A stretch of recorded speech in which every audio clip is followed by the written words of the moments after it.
There we go. Already scuffed. I don't know why, but I hit the mic to turn it on and then it just didn't. So that was awkward.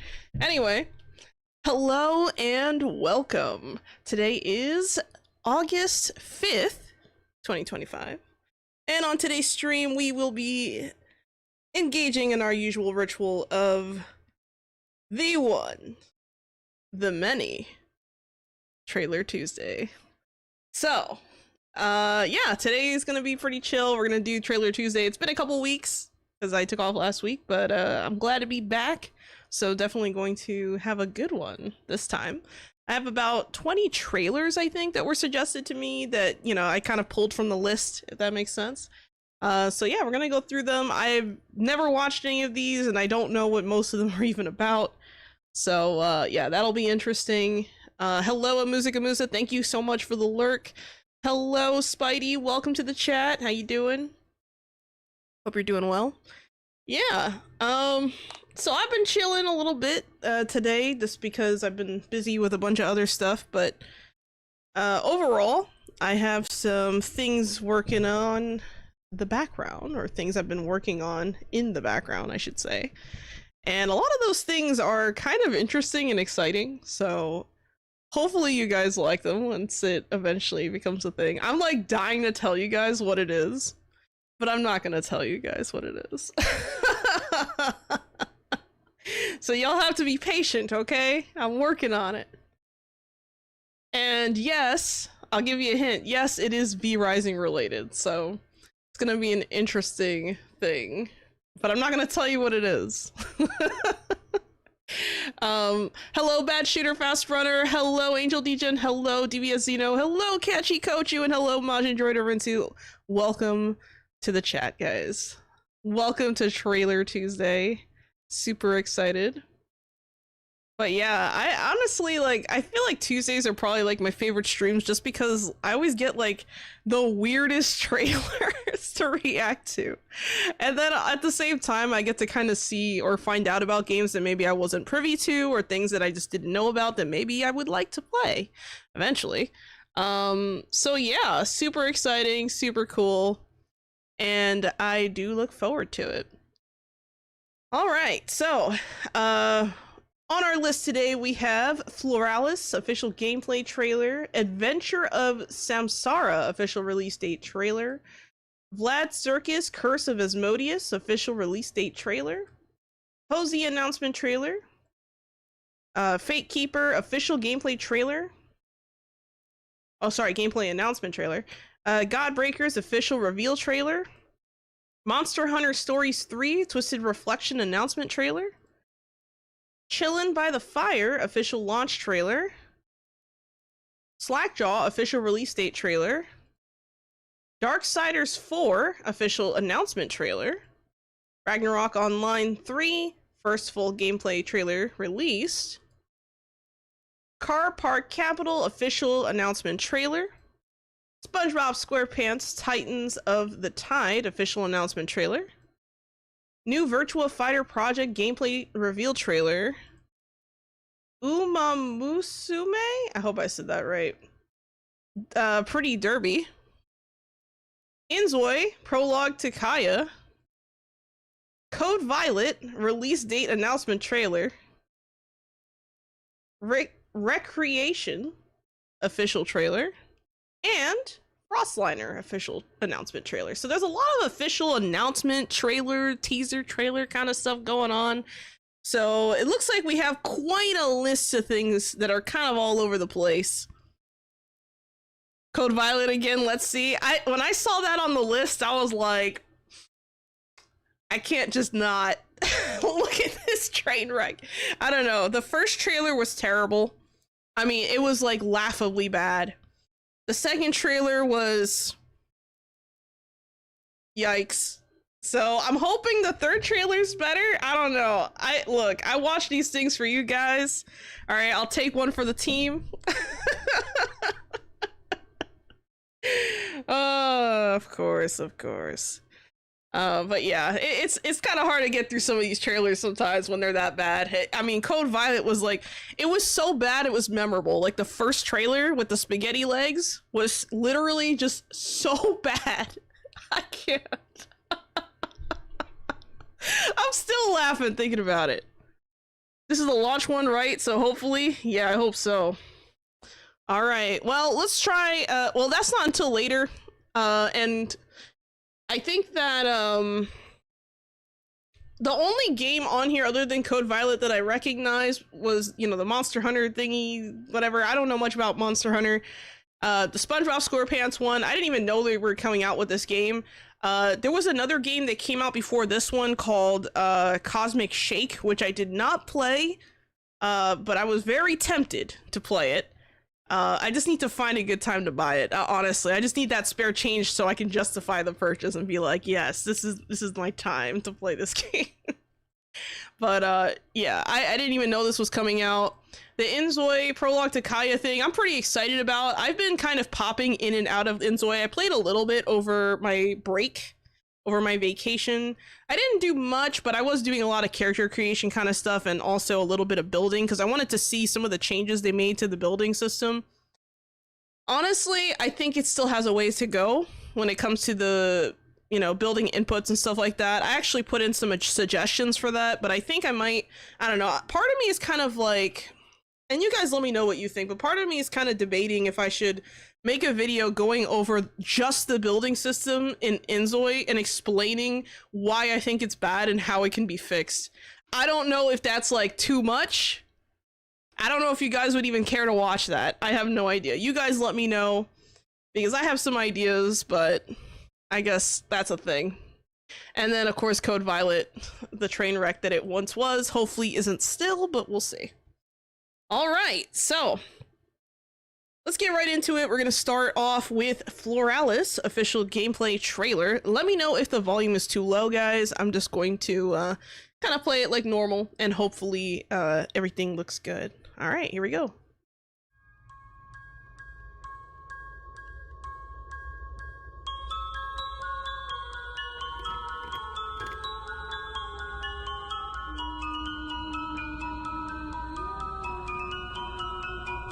You know, this has like a real like kind of dollhouse feel to it. Just the size of the characters, the way that everything just kind of looks. It really gives this kind of dollhouse look.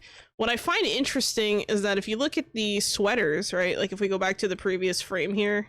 Oh, let me go back to the previous, not the frame, but the scene. It looks like you have possibly multiplayer, I wonder, because it looks like you have two characters that are very similar in look. So I wonder if this is like a multiplayer game, if you could do like 2-player co-op or something. Also, I really love their sweaters. As someone who loves crochet, that sweater is looking real nice, but that must have taken forever. You know, actually, those sweaters might be knitted. It's hard to tell.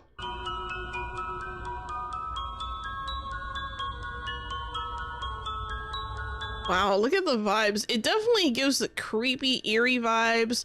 You know, small in a big world kind of vibes. It reminds me a lot of that one...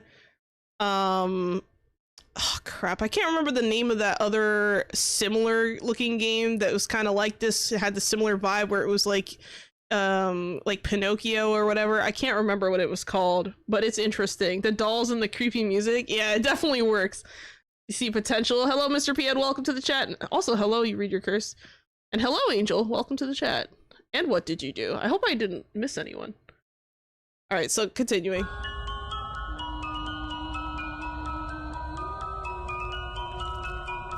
Ew.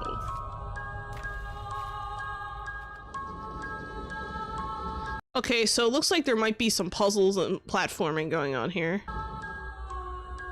There it is. It definitely gives kind of like almost like Alice in Wonderland vibes. Like I never played the Alice game that was on, oh god, was it? I can't remember what platform it was on, but I never played it. but it was back in like I think the mid 2000s or something like that is when that game came out, and it just kind of reminds me of this aesthetically. Oh wait, hold on. Someone else is walking around in the background. Look at that. Hold on, I almost missed that.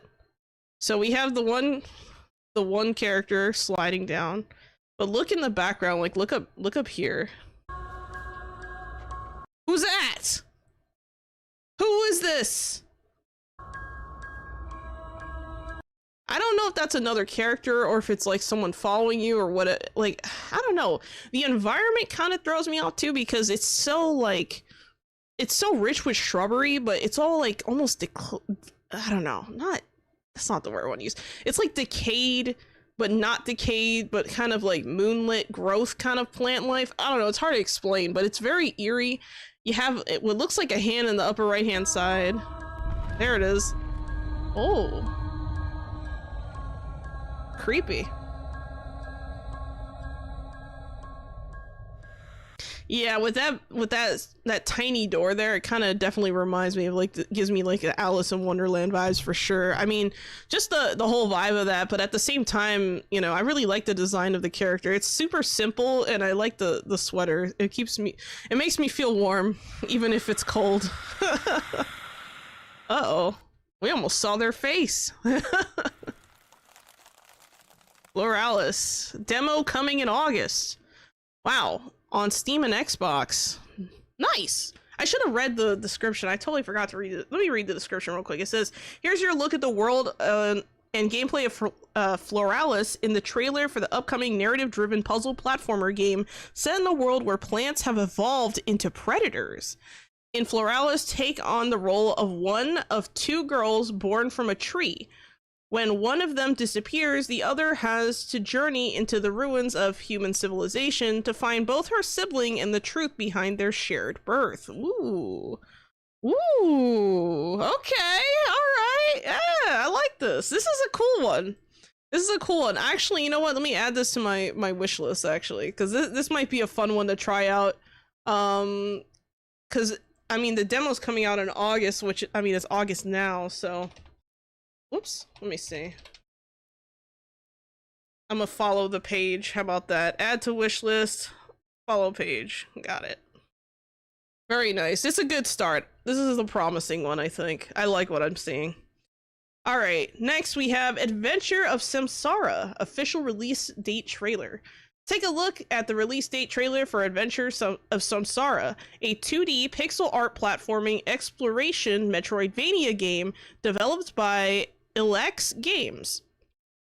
Players will embody the Solar Champion to fulfill the ultimate task of restoring balance to the multiverse. Take on enemies and powerful bosses alike in a challenging adventure to defend Orphix and grow in strength. Let's see. Adventure of Samsara is launching on September 4th for PS4, PS5, Xbox One, Xbox Series X and S, Nintendo Switch, and PC, Steam, and GOG. That's interesting. Wow. Okay, it's gonna be pretty much everywhere. Let's check it out.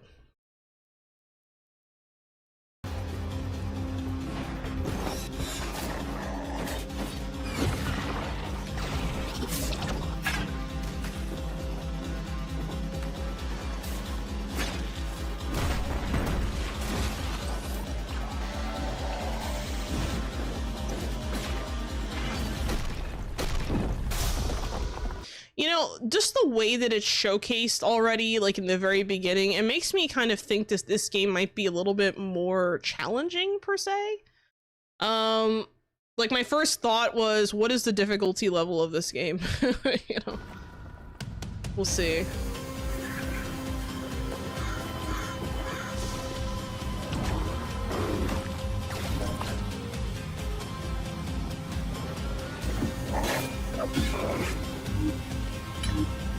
Oh, hold on. That's interesting. So it looks like there's a bunch of like weapon specialization upgrades. That's interesting. Is there anything before that? Yeah, sword and shield, bow gun. Let's see, add a third hit to the sword combo on the ground. That's interesting. Okay. And then, of course, the other thing looks like some kind of, maybe an armor screen. Hunk augmentation system increases reward given from smashed objects, and that's what the gauntlet does. That's interesting. Okay. We might have some playstyle variety here.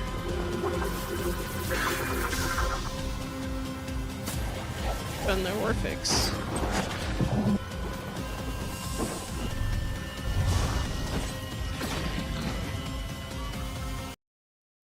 Hello, PJ. Welcome to the chat. The retro style is nice. Yeah, I was just thinking that too.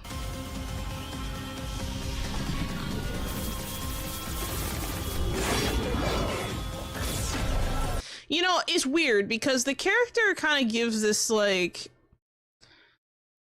I don't know, like, this game definitely kind of fuses fantasy with sci-fi, like, very weirdly. Like, you have, you know, someone who's kind of dressed kind of like, what, a holy knight, maybe, or something like that, facing an infected giant worm. Like, what? What are these things? Like, all these enemies look, like, so distorted, it's, like, crazy. Like, everything looks like it's just mutated. Also, why is Mordekaiser in this game? What's going on with that?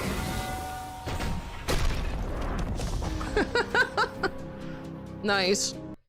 Though usually this type of game can be challenging. Yeah, it definitely comes off as the kind of game that, like, will make you regret everything. It definitely has some cool dark vibes and themes. It has some, I would say, sci-fi feel to it also, which is kind of weird, but it doesn't necessarily, like, put me off, if that makes sense. Like, I'd say that it's kind of interesting. Yeah, thank you for the headpat, Kochi. I missed that. I'm so sorry. Thank you. And also thank you for the hydrate, epic as ever, and the stretch. You read your curse. I'll do that right now. Hello, Mage Flame. Welcome. Yeah, I'm definitely getting, like, Hollow Knight vibes almost, or, like, I'm trying to think of the name of that other game that I've seen Vin play on stream. It was, like, kind of like a Souls-like kind of game, and that's kind of what I'm thinking about when I see this. Trailer Tuesday going good? Yeah, so far so good. We're on our second trailer. The first one was Floralis. It wasn't bad. Recommend going back and watching that. It wasn't bad at all, actually. Pretty nice. Good start. But yeah, overall, this one looks interesting. Is this something I would play? Probably not, because I'm not really into, like, this genre as much when it comes to, like, games. Like, I probably wouldn't go out of my way to buy it or play it, but it definitely looks good. I can definitely see people enjoying this game. So it looks good so far. All right, next we have Vlad Circus, Curse of Asmodeus, official release date trailer. Take a look at the release date trailer for Vlad Circus, Curse of Asmodeus, a point-and-click horror adventure game developed by Indisruption. Indisruption, that's a funny name, I like that. Players will embark on a twisted set of events to recover the memories of Joseph Petrescu, shift between parallel timelines, and find chilling clues to piece together the horrifying secrets hidden within a twisted town. Vlad Circus, Curse of Asmodeus is launching on August 25th for PlayStation 4, PS5, Xbox One, Xbox Series X and S, Nintendo Switch, and PC on Steam, Epic, Game Store, and GOG. So we're starting to see a lot more games popping up on GOG now. I might make an account or whatever I need to do. I'm thinking about checking out that platform. But yeah, super cool. Let's check it out. You wake alone in the dark.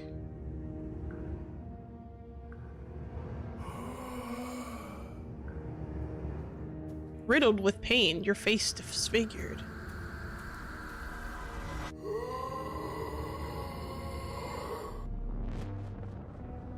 To get out, you must go back.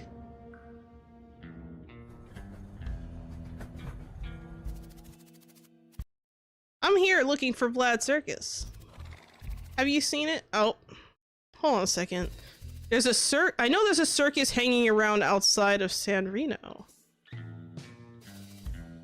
Attention, okay, they're going too fast, but I'm looking at this and I'm just like, let's take a quick look at the environment before I, like, get too wrapped up in story. So this style, not bad. It actually reminds me a little bit of that zombie game that we saw the other day that was kind of like, it looked almost like a browser game. I think I forgot what it's called. Let me find it. I have it on my wish list. It reminds me of that game just like visually. It's called Warranted Humanity. It reminds me of Warranted Humanity a little bit in like the visual style. I wonder, I don't know, maybe you know what, I'm gonna wait before I say anything. Let's continue. Can you escape the curse of Asmodeus? Oh no! Name John Doe, estimated age 19, sex male. Date August 24th, 1922, 11:45 p.m. Origin Penhurst Asylum. Procedure: severe convulsions were induced 20 times by injecting acid and cutting to the point of exceeding the pain threshold. The parasite did not manifest itself. Cause of death: anaphylactic shock, grade 6 stress, exsanguinate. Oh my god, I can't read. Bro, I'm getting like, I read that as Curse of Asmongold. That's funny. No. This reminds me a little bit of Fran Bow, which we played last year in October. It was kind of like a point and click adventure, kind of like this game, but like also having to do with, you know, asylums and things like that. So I think that's kind of interesting.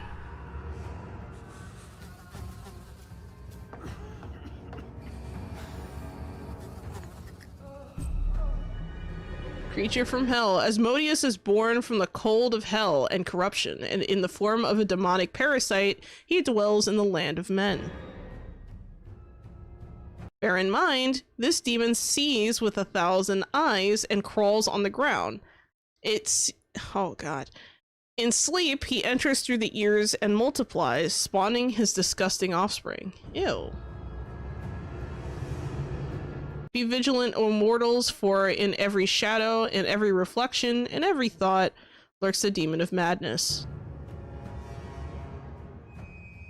Testament of Solomon, 4:12. Oh, okay. And that was the end of that, I think. That's interesting. We saw very little of like most things, but this is kind of a weird one because I thought like this might be more focused on like the circus stuff, but then it's like, you know, now you're dealing with like an asylum, and it's just kind of like, I feel like this trailer was a little bit all over the place, but it didn't necessarily make me think this wasn't something to check out, because like it definitely has like an interesting art style. I like the look and the construction of the characters, the way that the items and objects look. So just visually, it's a nice looking game. Overall, even like the circus tent and stuff like that, I feel like there's a lot of answers here that need to be, you know, there's a lot of answers, but not a lot of questions that like, I don't know where to pair the answers to the questions, if that makes sense. Yeah, it's definitely like a story-driven RPG thing, for sure. I would agree. I would definitely agree to that. Super cool. Not bad. I think this one has some potential for sure, though.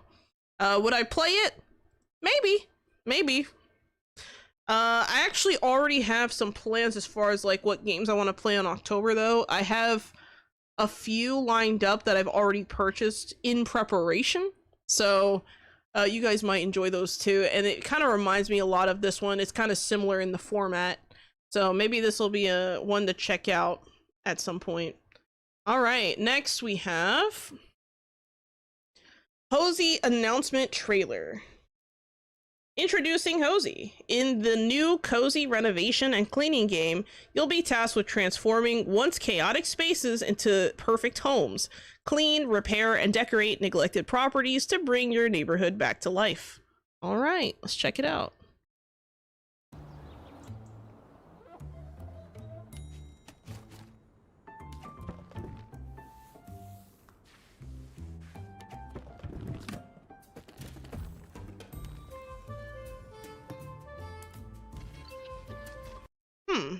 So it looks like you have to order things to add to the home, and when you order them, they come out of like these funny like boxes with like all these like round pellets. Like, that's so funny. Like, what the hell?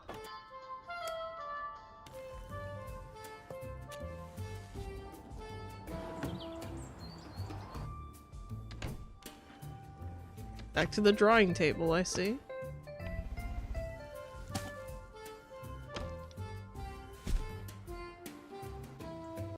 You know, I kind of wonder if...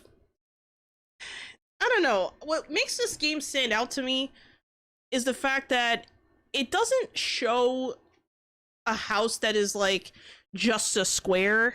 Like, there's definitely some angles to this room, for example. And what also kind of stands out to me is the fact that it makes you clean up the space before you can even decorate, really. And you can clean and decorate at your own pace. I don't know if I particularly like that. I guess I would have to see more gameplay, but not bad, I guess. Oh, you can play it now. Okay, well, there it is. It's definitely, I don't know, I wonder how many gameplay hours you would get out of a game like this. Like, just wondering, because... Well, it says it's on Steam, and it says play now, so I'm assuming it's out. Hello, OptiVR, welcome to the chat, how you doing? Let's see, they created the problem for you to deal with. Yeah, basically, well, I mean, a lot of games do that, especially like simulation kind of games, or base building, even in some cases, right?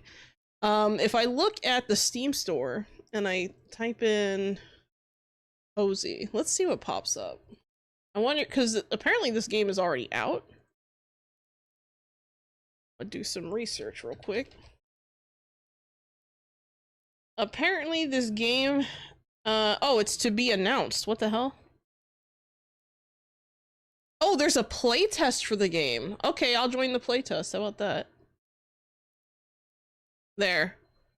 It immediately allowed me into the playtest. So if you guys are interested in this game, you can playtest it like right now, essentially. And when you sign up, it just like let me in, essentially. So I might do that later. Not right now, but that'll be interesting.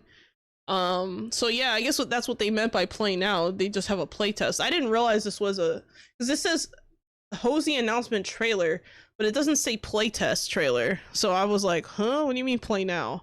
But yeah, it's just the playtest. There's no the game isn't out actually.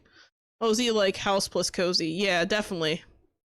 I think that's what they were going for. Not bad.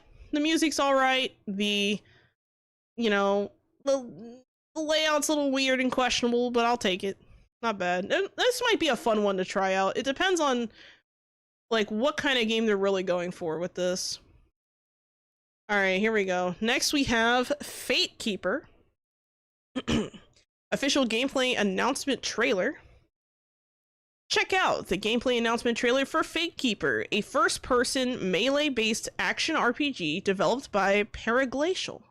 Players will explore intricate and details. That's weird. Locations to take on enemy legions of monsters, solve puzzles, and make use of a suite of weapons and abilities. Explore the dark narrative of Fate Keeper, coming soon to PC on Steam. Alright, let's check it out.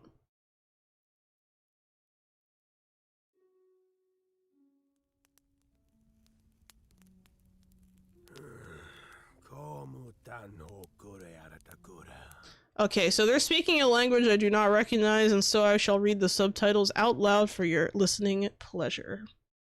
Also, let me take a quick hydrate and stretch while we do it. Thank you, Majin Droider Rinsu, and what did you do? Also, thank you for the head pat, bad shooter, fast runner, appreciate it. Well, it says it's a first person... Oh, it's a comfy place for hosts. Probably not. I doubt it.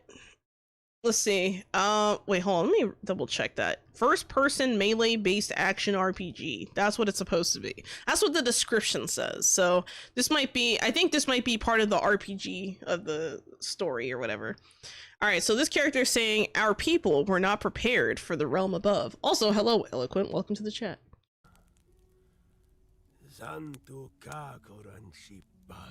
After millennia beneath the earth,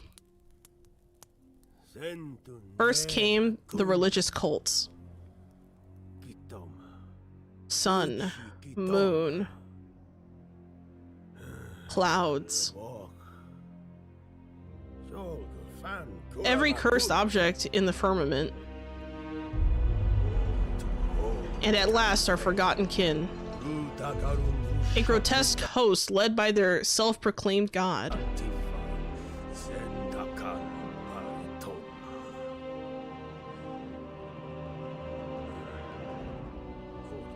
So many fallen.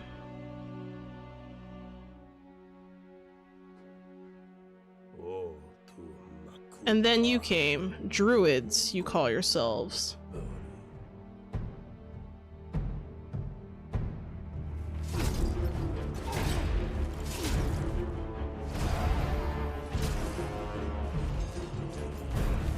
Ooh, okay, so it looks like we have some interesting stuff going on here. We already have a really upset sword.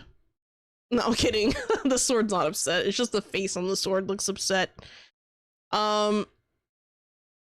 We also have some what look to be maybe some kind of like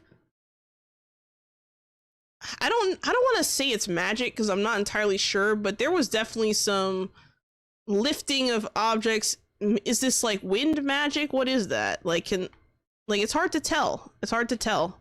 I don't know if they showed that wisp as an indicator for the gameplay or if that wisp is just like actual magic. It's hard to tell like what you would call this, I guess.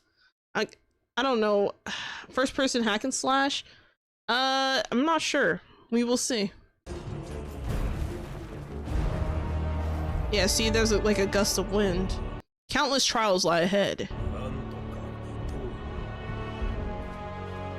Oh man, I love this architecture. Look at how nice that looks. The stairway crawling up through the side. Oh my god, look at that.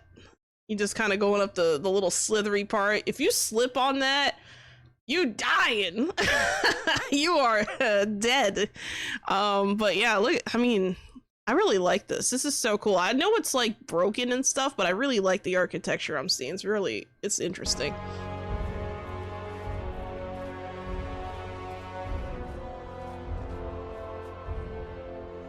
Okay, looks like we have some puzzles. The old halls are thick with secrets. Graphically speaking, this is a beautiful game. I really like the way it looks.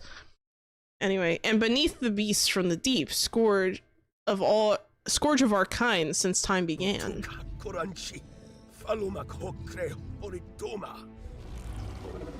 Ew. The hell is that thing? The enemy legions are everywhere. Hold on. Let me read this. Souls-like game?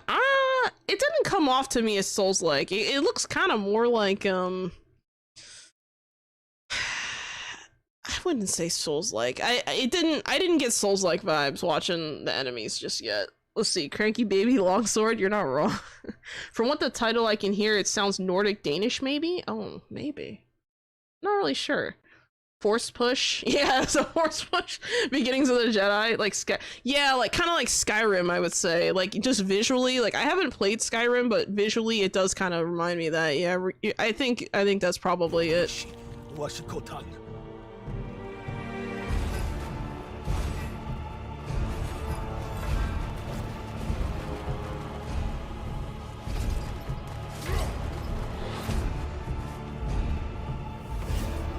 Interesting.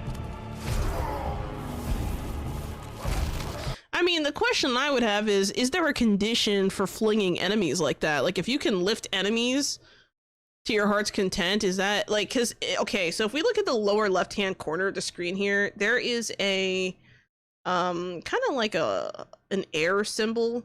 I wonder if that changes throughout the trailer. I've just noticed it.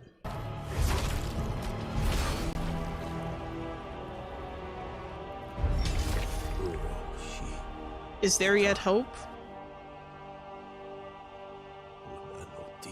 Perhaps your veiled master will see you through your fate keeper.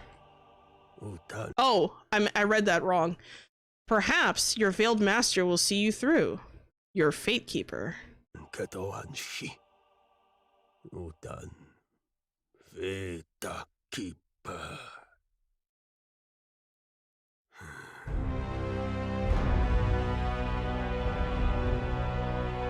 Definitely looks cool. Definitely looks cool. I think, you know, honestly, I am not one for first person games. Like, mostly, I've said this before, but part of the reason is that I do get headaches even with a like a pointer in the center of the screen at all times. Like, I just can't play like that for a long period of time. I get extremely paranoid, my head starts hurting, I can't do it. But, and I do get some motion sickness. But what I will say is that this game does look interesting. Lots of interesting kind of visual stuff going on here. It's beautiful. I mean, just look at the armor and just the way that the light shines on the armor. I mean, it's just gorgeous. I really like the way this game looks. Super nice visually. And then you also have, you know, these landscapes with all this interesting architecture. It really gives like I feel like the RPG parts of this game are pretty well fleshed out just at surface level. Just looking at it, it looks pretty fleshed out.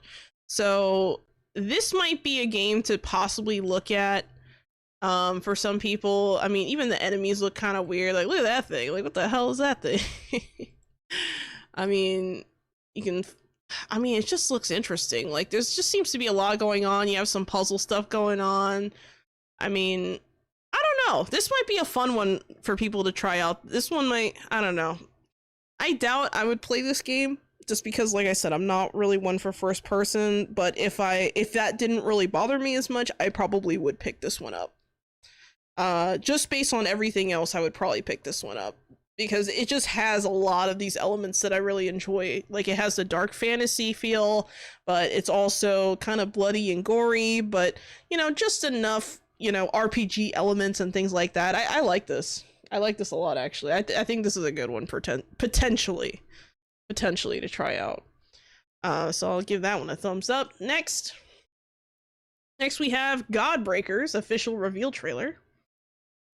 Let's see. Watch the reveal trailer for Godbreakers, a third-person co-op hack-and-slash action game developed by To The Sky. Players will take on enemies and absorb their powers from run to run in a roguelike style design. Pull off chains of devastating abilities and dispatch powerful bosses across a suite of diverse biomes. Godbreakers is launching in 2025 for PS5, PC, on Steam and Epic Game Store, with a demo available now on Steam. Alright, let's check it out. There is no escape from what you humans have unleashed. Because of you, the sun is dying. We had no choice but to intervene. No choice but to allow you to return. So I think this right here, okay, let's go. I know we just started the trailer, guys, and I'm not gonna pull that away from us, but these three figures right here look like the Sisters of Fate. They come off as, you know, the three Sisters of Fate. Definitely gives those vibes just looking at them. I could be wrong, but it's just a hunch.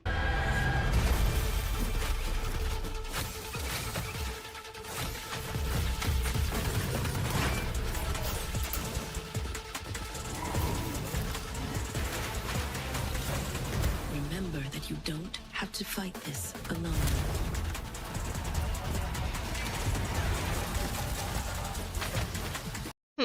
This game definitely has some interesting things going for it. You have some multiplayer, you have hack and slash kind of things. I mean, not really my kind of game, but it's definitely interesting.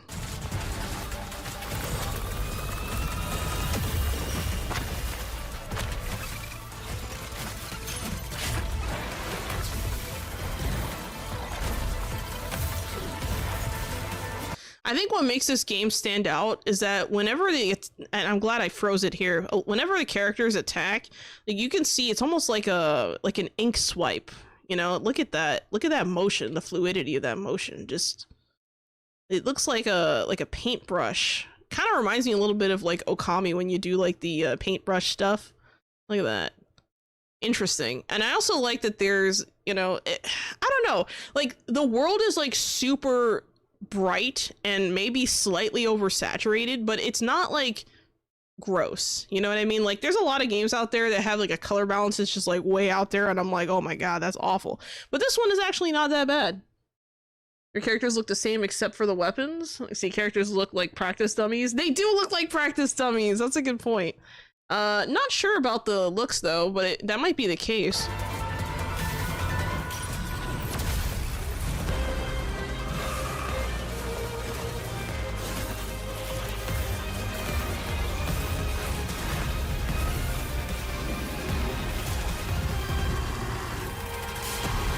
All right, let's go back and see what those four look like together. All right, so yeah, it looks like they all have similar things. So it looks like the only real difference between the characters are what color they have, like what is their primary color. So we got purple on the left with alongside red, then yellow, and then like a turquoise or like a blue turquoise color. The weapons all seem to have like a blue hue to them, which is interesting. So I wonder if there's some kind of like lore thing behind this. I don't know. I haven't seen a lot of games like this per se. Like I think I've seen a few on the channel that kind of do like similar stuff where they have like, you know, group play, hack and slash kind of stuff too, but I don't know, this is okay. I think this is interesting. Yeah, see, going back to those colors, purple, and the thing is they don't even commit to the blue, it just like straight up looks turquoise. So it's purple, turquoise, red, and green, and you have like your different things. I wonder if you have to like choose unique weapons for each team, like everyone has to choose a character or something, or if like you can just play with whatever weapon you want. This is the kind of stuff that kind of goes through my mind looking at this game, because I know people love customization, and right now I do not see anything here that screams customization, which is fine if, you know, they just wanted to focus on gameplay, but I don't know, could be interesting. Could be interesting for sure. I like the idea behind it. It's coming in 2025. All right. Interesting. That was an interesting one. Okay. Next we have Monster Hunter Stories 3 Twisted Reflection announcement trailer. A new tale of riders and monsters takes flight. Monster Hunter Stories 3 Twisted Reflection, the next evolution of the turn-based story-rich RPG series, is coming to Nintendo Switch 2, PS5, Xbox Series X and S, and PC/Steam in 2026. Twin Rathalos, born in a twist of fate, ignite the long-dormant flames of war between two fractured nations, Azuria and Vermeil. I hope I said that right. You are the heir of the kingdom of Azuria and the sole Rathalos rider in the kingdom. On the brink of war and amidst strange phenomena threatening the world, a life-changing event propels you beyond the meridian and on an unforgettable journey in search of the truth. Okay. Hello, Chulus P. Welcome to the chat. How you doing? Hope you're doing well. Hope you are doing well. Thanks for stopping by. All right, here we go.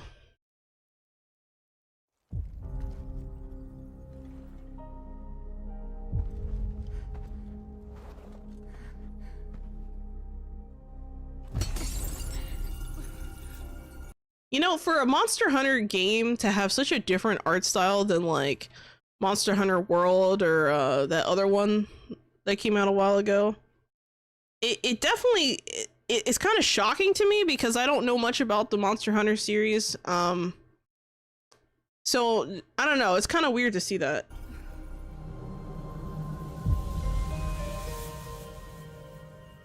Looks like a Rathalos egg or something, I assume.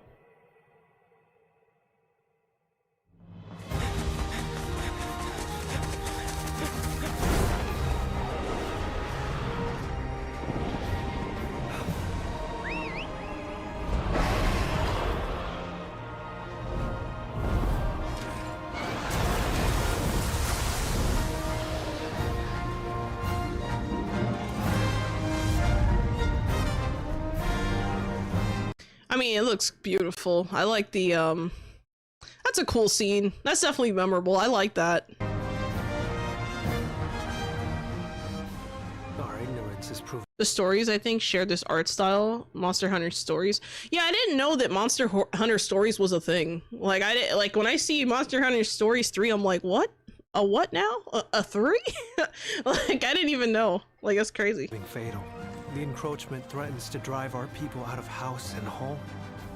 But this divide has brought our two kingdoms to the brink of war. And you are the sole Rathalos rider in Azuria. My people have been driven into a corner, and the point of no return is looming before us. Can't afford not to go. I cross the meridian and keep going. Ratha! But it won't be for long.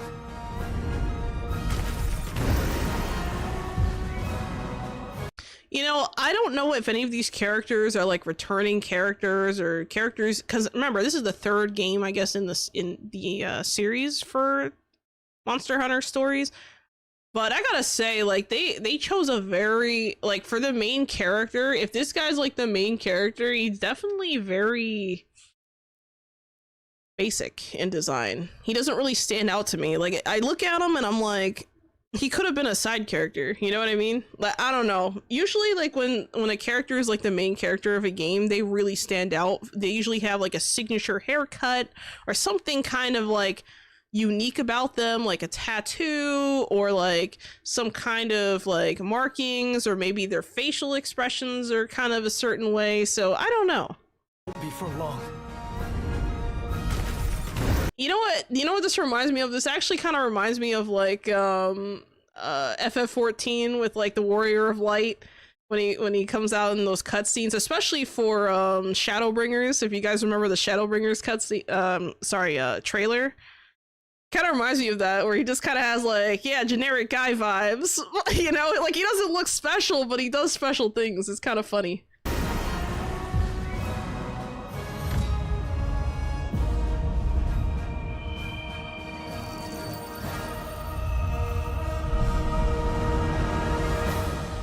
Nice. Yeah, that might be cool. This might be a cool one to check out. Oh, there's more. Okay, let me go back. Sorry. I can hear them. Two sounds. Overlapping each other.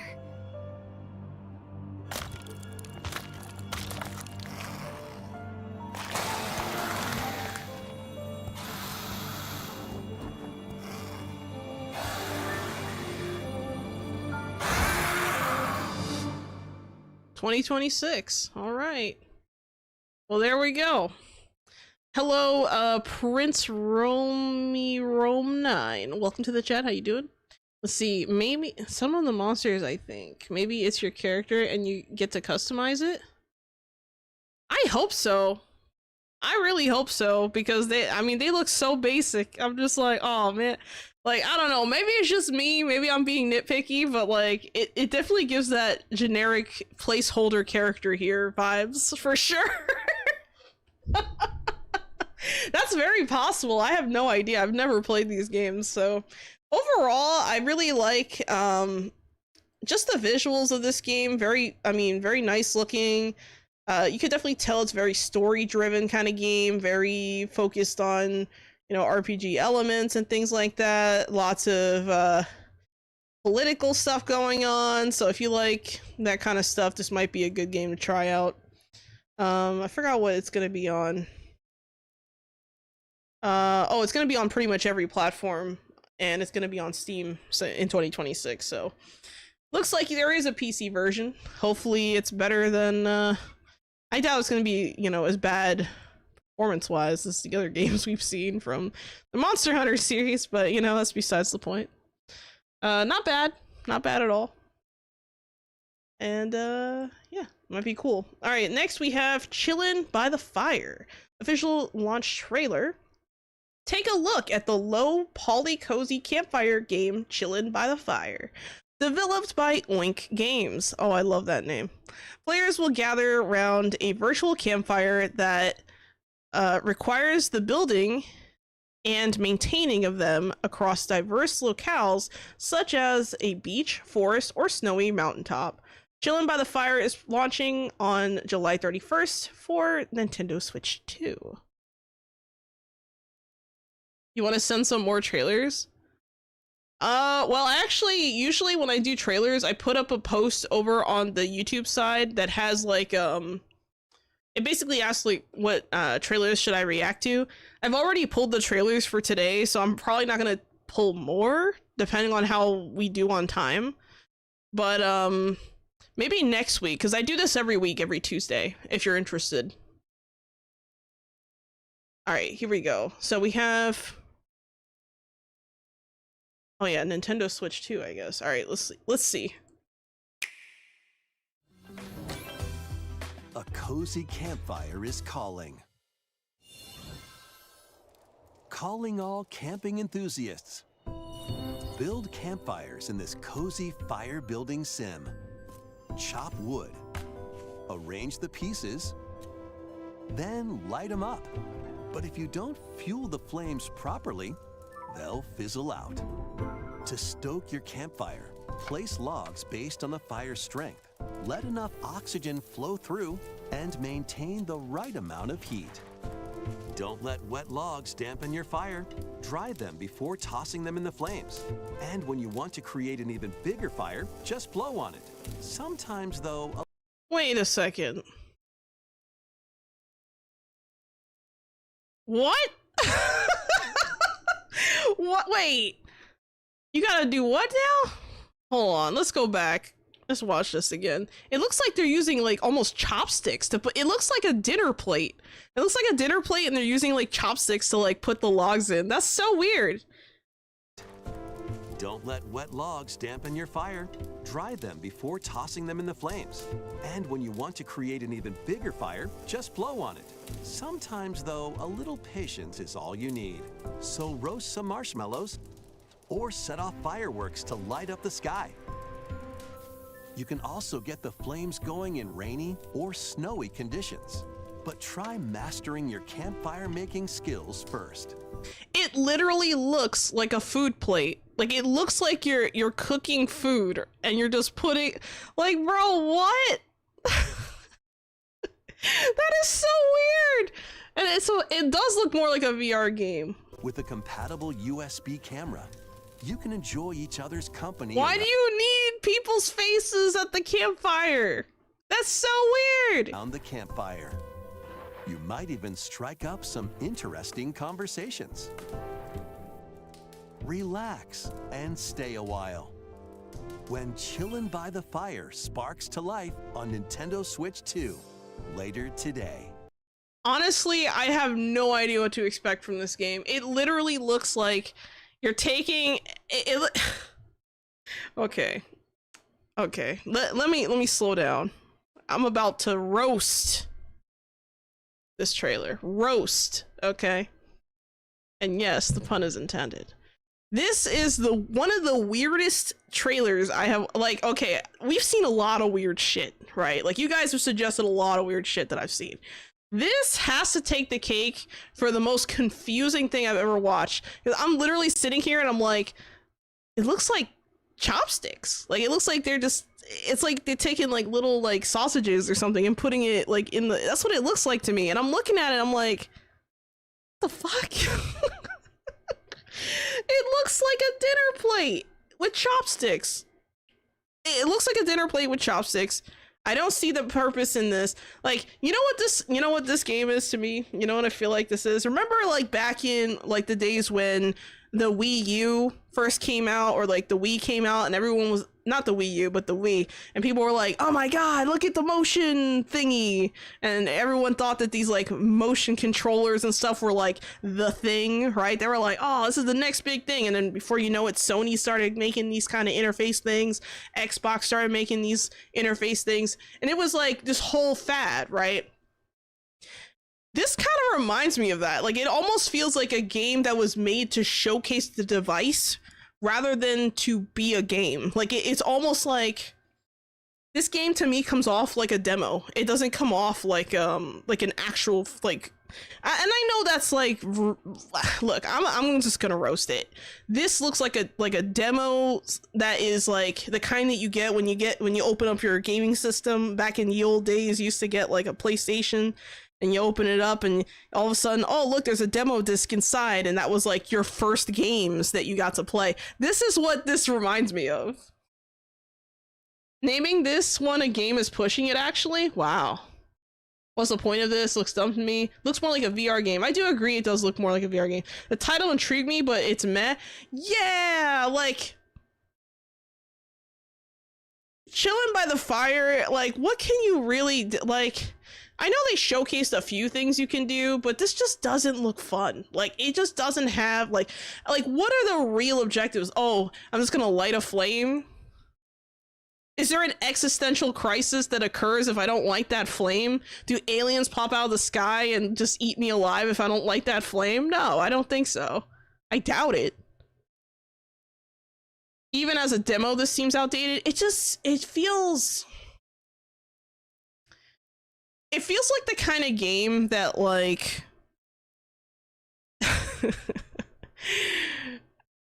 Okay, so you guys remember like back like a few years ago, like during the start of like the pandemic, and then you had like Mark Zuckerberg coming out there like, yeah, we're gonna have these virtual meetings and we're gonna do it all in the metaverse or some shit like that, right? Like, I feel like the meetings would go something like this.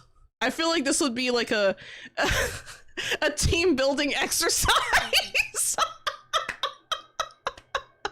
This looks more like a team building exercise set up by a corporate overlord than it does a game. Like, I'm just like, this is so uninspired. It's so uninspired. Like, I literally look at this and I'm like, who is this for? Who is this for, man? What the fuck? I didn't think this would be the game to like throw me off course, but I'm looking at this and I'm like, wow, like, I just can't believe this is a thing. Like, I mean, you had me at the marshmallows. The marshmallows, I was like, yeah, here we go. That's all you need. So roast some marshmallows or set off fireworks to light up. The fireworks threw me off. I'm like, why do we need fireworks? Why do you need fireworks? We have a fire right there.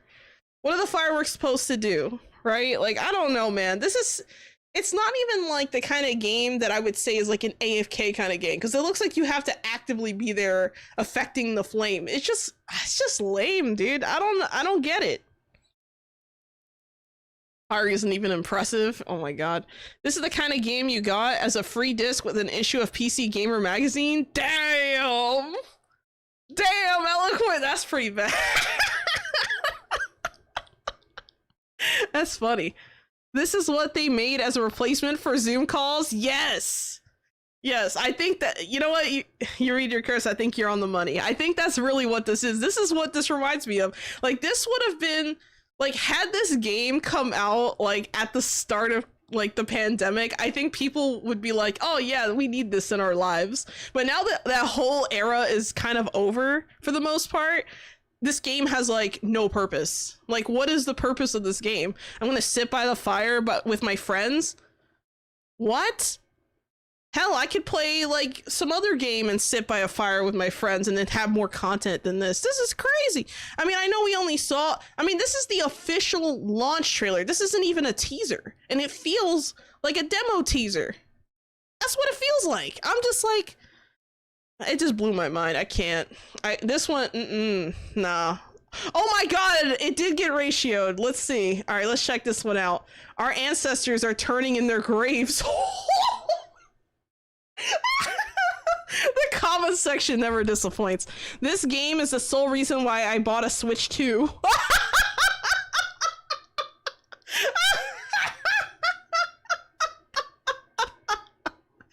the fuck? Someone said that'll be $70. Oh my god, what the fuck? As a diehard Nintendo fan myself, I have always wanted to be chilling by the fire, but I refuse to ever venture outside. And now with this game announced, I must express my sincere gratitude to Nintendo for allowing this masterpiece of a game to be on the Nintendo Switch 2. Now I can be chilling by the fire, chopping my wood on camera in front of my parents' basement. Holy shit, the comment section did not disappoint. They're roasting this. Stoking the fire with your wood confirmed. This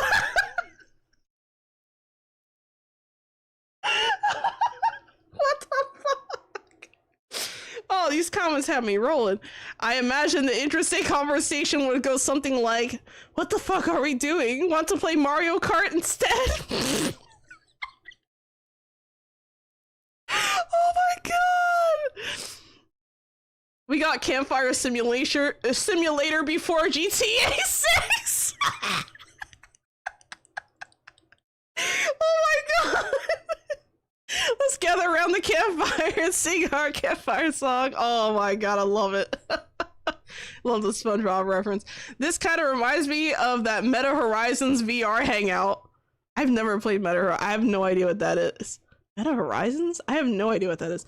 See, not sure how someone pours resources into something like that. And complain games aren't selling enough copies, blaming Game Pass for that. With love, it would seem. Damn. We are so back! What the fuck?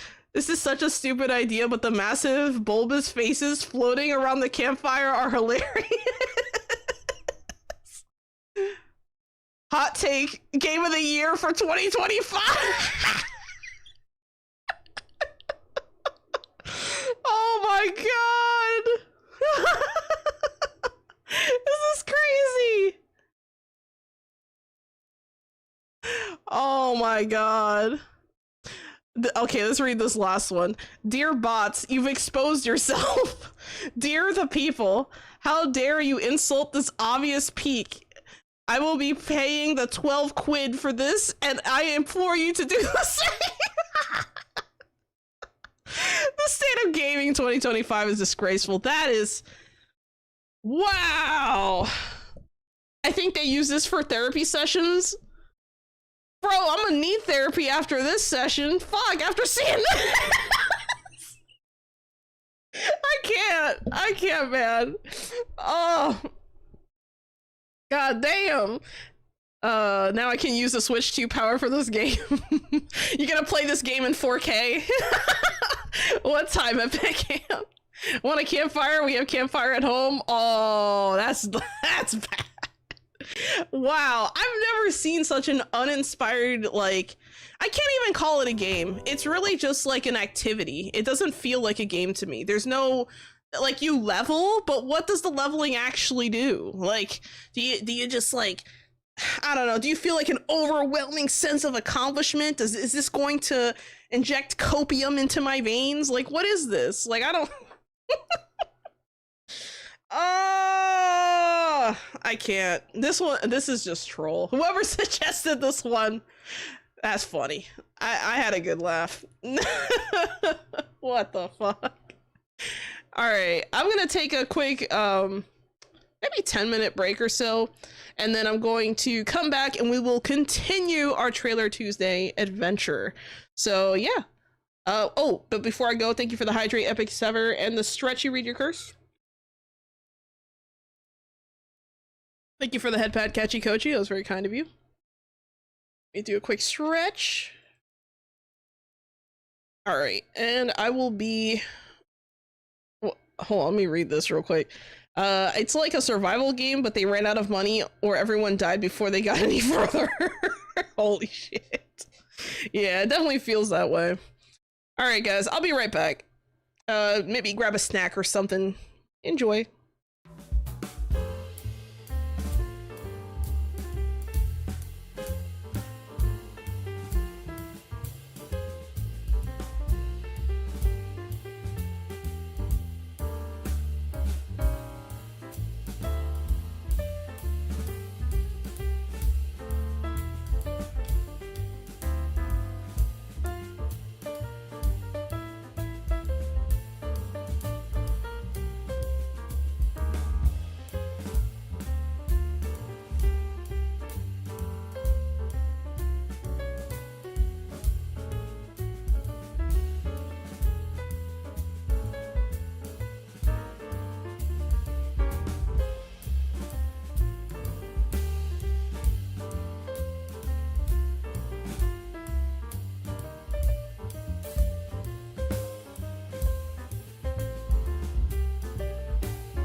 All right, I am back. Sorry that took a little bit, but we are good. It was about 10 minutes, I'd say. Yeah, that last trailer, man. Yikes. You know, that one might take the cake over Code Violet if Code Violet isn't worse. We haven't even gotten to that game yet. On a better note, I have ice cream now. So my life is better. I got some chocolate ice cream with chocolate sprinkles. It's my favorite kind of ice cream. I like chocolate ice cream, and I like the soft serve, like chocolate vanilla twists. Those are good too. Keep it simple. All right. Back to our regularly scheduled program. Just make sure I give myself time to savor the flavor of this ice cream before it starts melting on me. All right, next we have Slackjaw. Official release date trailer. Step into the chilling world of Slackjaw in this trailer for the upcoming first-person escape room style horror game. Sorry. I don't know why I'm reading it like that. Step into the chilling world of Slackjaw in this trailer for the upcoming first-person escape room style horror game. Oh, that's why it threw me off, because it says in this trailer, and then it just ends the sentence. That is weird. As the latest prey of a deranged serial killer, you must use your wits and resources to survive. Explore, uncover secrets, and plan your escape. But be quiet, or you'll be his next victim. Inspired by true events. Slackjaw will be available on PC on August 8th, 2025. Alright, right around the corner. Diabetes says hi. Luckily, I don't really have a sugar issue. I have more of a salt issue. Like, I have a... My blood pressure gets a little higher than I would like. I'd be like that sometimes. Alright, here we go.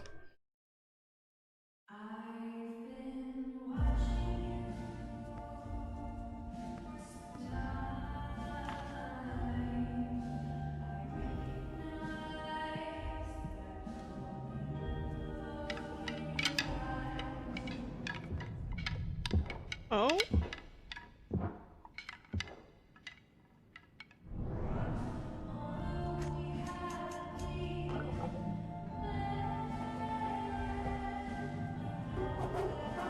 We can hear the killer, I haven't seen him. I'm sure they'll show him at the end. Oh, I hate hallways like this. Oh. Uh-oh. This might be a fun one. I know we only saw a little bit, because this is their, well, let's say, official release date trailer. This isn't the launch trailer, but... I don't know, it looks interesting. Looks interesting. I mean, imagine you're like trying to escape and all that, and you're just like, oh man. Damn, look at all that. I like the art style of this game. It gives like that dark, creepy feel, but it also almost has like a somewhat vintage look. I'm pretty sure this is like what, the back of a TV screen, maybe. So, and if we look at the photo, let's go back. If we look at the photo, that is, maybe not that photo, but the photo before that on the left. It has, you know, it's interesting because you could tell they crossed out, you know, these people. And then you have like missing, and then for some reason they have like the frontal view of teeth. Like, what's going on here? You have an old style camera here. It almost comes off as like 80s, but I don't know. It's hard to tell because we see so little of the environment. Let's see, trapped in a room full of spiders, that would be a great escape room for sure. No! No! Hello, Isekai dude, welcome to the chat. I'm just glad I haven't seen one yet. I mean, this is crazy though, but I don't know. We saw very little of this, but I would like to see more gameplay. This definitely looks kind of interesting. I don't know if I would play this one, mostly because I'm not really into like the first person view kind of stuff, but I don't know. If a game is good enough, maybe I'll tolerate it. It depends on what it is, but it looks interesting. Alright, next we have Darksiders 4 official announcement trailer. Watch the announcement holy shit, 4 days ago and 1.1 million views? That's a lot. People are excited for this game. Watch the announcement trailer for Darksiders 4, the upcoming addition to the hit hack-and-slash RPG action franchise developed by Gunfire Games. Players will be brought back to the fight with the four horsemen in a rageful war, fought in tandem with others and never alone. Darksiders 4 is coming soon to PS5, Xbox Series X and S, and PC. Alright. I know nothing about Darksiders, so here we go. You will be hunted. The White City for certain. The Council. And there will be others. You would wage this war alone?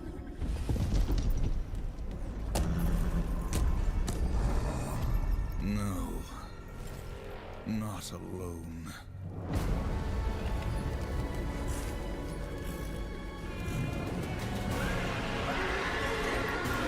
We got the four horsemen of the apocalypse, I guess. Looks like one of them is a horsewoman, but also doesn't matter. They definitely look like a nasty bunch. Probably wouldn't want to come into contact with those flaming hooves. Jesus Christ. What's interesting about these horses, I know I'm like kind of fixated on this, but what's interesting about the horses is if you look at their heads, like the shapes of their heads, they look like they're different breeds of horses. Like the one with the fiery flames coming out of its nose, definitely more of a draft type. So that's interesting. You have, I don't know about the one on the right, maybe more like, I don't know, the one on the right almost looks a little bit more like Arabian because of the shape of the neck. And then the ones on this one might be like, I don't know, man. It's hard for me to, I'm not that like good at identifying, but like they definitely all look different. Like the horses definitely all look different. The characters all have like the different weapons and stuff. So I wonder if this is like maybe this guy's like the frontliner or something, and then you have like these other characters. I kind of wonder.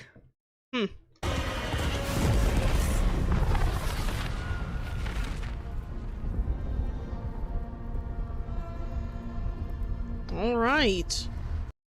The female one is my ex-wife, Mistress of Pestilence. Oh my god, no! No! God damn it. That's fucked up.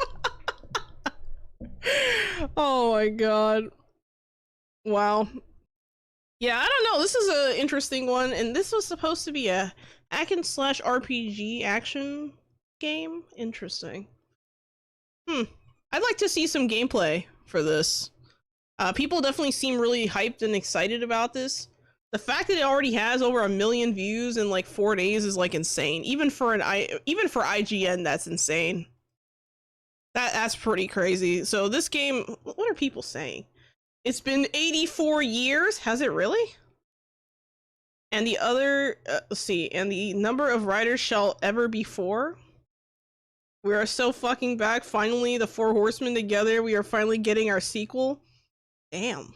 People are like going nuts over this. I honestly thought the franchise was dead. Well played, THQ. Well played. 16-year-old me is screaming, hearing that line again. 15 years have spent trying to stay alive and not die to witness this. Just a wee bit longer now. Wow. Such an underrated franchise criminal. Wow, the fact that so many people have a lot of good to say about this is crazy. Let's see, large war horses with a couple of PF courses, I think. Oh wait, a couple of coursers. Coursers? I don't know what that is. But interesting. Interesting. This might be an interesting one. I'd like to see the gameplay of this, mostly because, I don't know, I kind of like the dark fantasy kind of stuff. I'm into that. I like this. Darksiders 3 released in 2018. Damn. Damn, it's a long time ago. Wow, I can see why the hype is real. Alright, next we have Ragnarok Online 3. First full gameplay trailer released. A tribute to every true Ragnarok Online fan? I wonder what that is. Alright, do you still remember the first step into Midgard, the thrill and wonder of the unknown? Do you remember the partings and reunions at the south gate of Prontera? From novice to knight, hunter, crusader, we stood guard over the crystals time and again, and fought under the starry skies of Marag, shoulder to shoulder. Today, our story begins a new chapter. I do not remember these things. I've never played Ragnarok Online, so I have no idea what this franchise is about. I have no idea. Let's watch.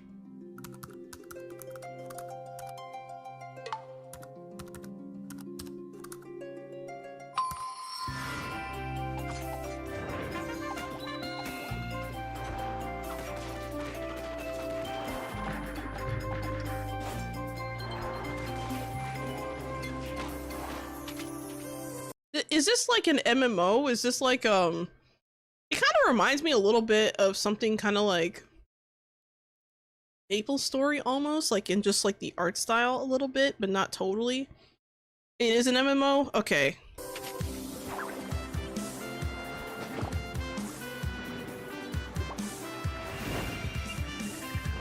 Yeah, I thought the name sounded familiar. I'm pretty sure I've heard of Ragnarok, but I don't really know what it is. So yeah, the first big MMO, one of the first big ones. Okay. Pixel recrafted. There's a lot of people.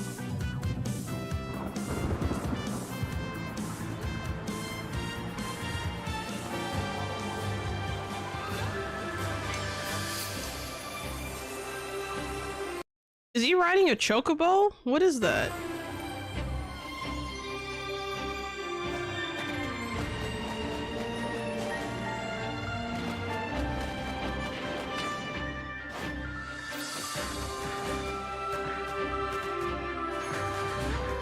You know, what I'm seeing here reminds me a little bit of, oh crap. What was the name of that? A little bit of like Diablo 3 a little bit in some ways, like with just like the angle of the camera, the isometric kind of view. But what's weird is that it's like pixel 2D-ish, kinda? I don't know. It's kind of a weird mishmash of visual styles. And then on top of that, the actual attacks look almost comic book-like, but not really. It's weird.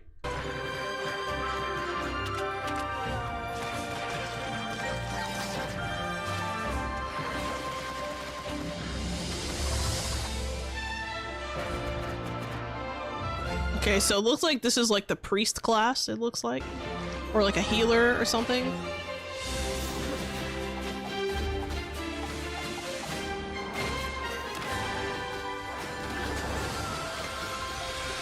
Unite and fight, guild, league, and a 10-player dungeon. Okay.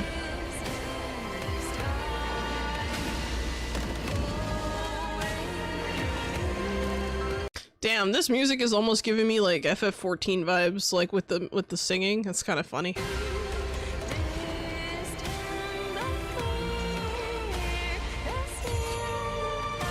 Oh my god, this is literally like... No way. Let me go back. Is this like a forced dance thing? Oh my god, it's like Lakshmi. What? Oh.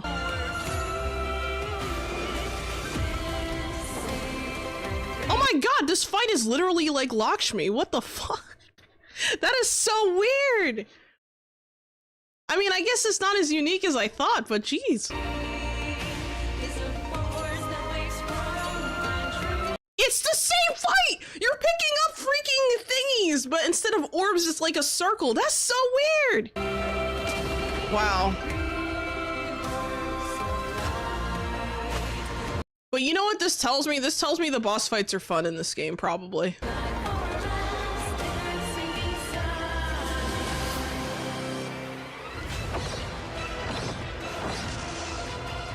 Oh, let me see. Shades of Ultima Online. Back in the day, people trade real life items for in-game items at its peak. Yeah.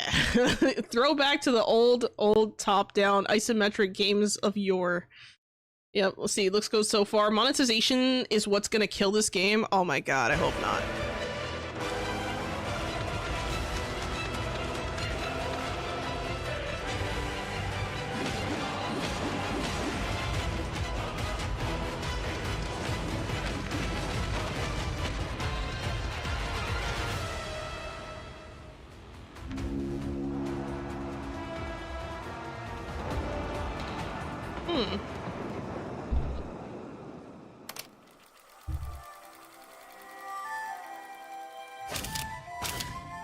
Oh my god.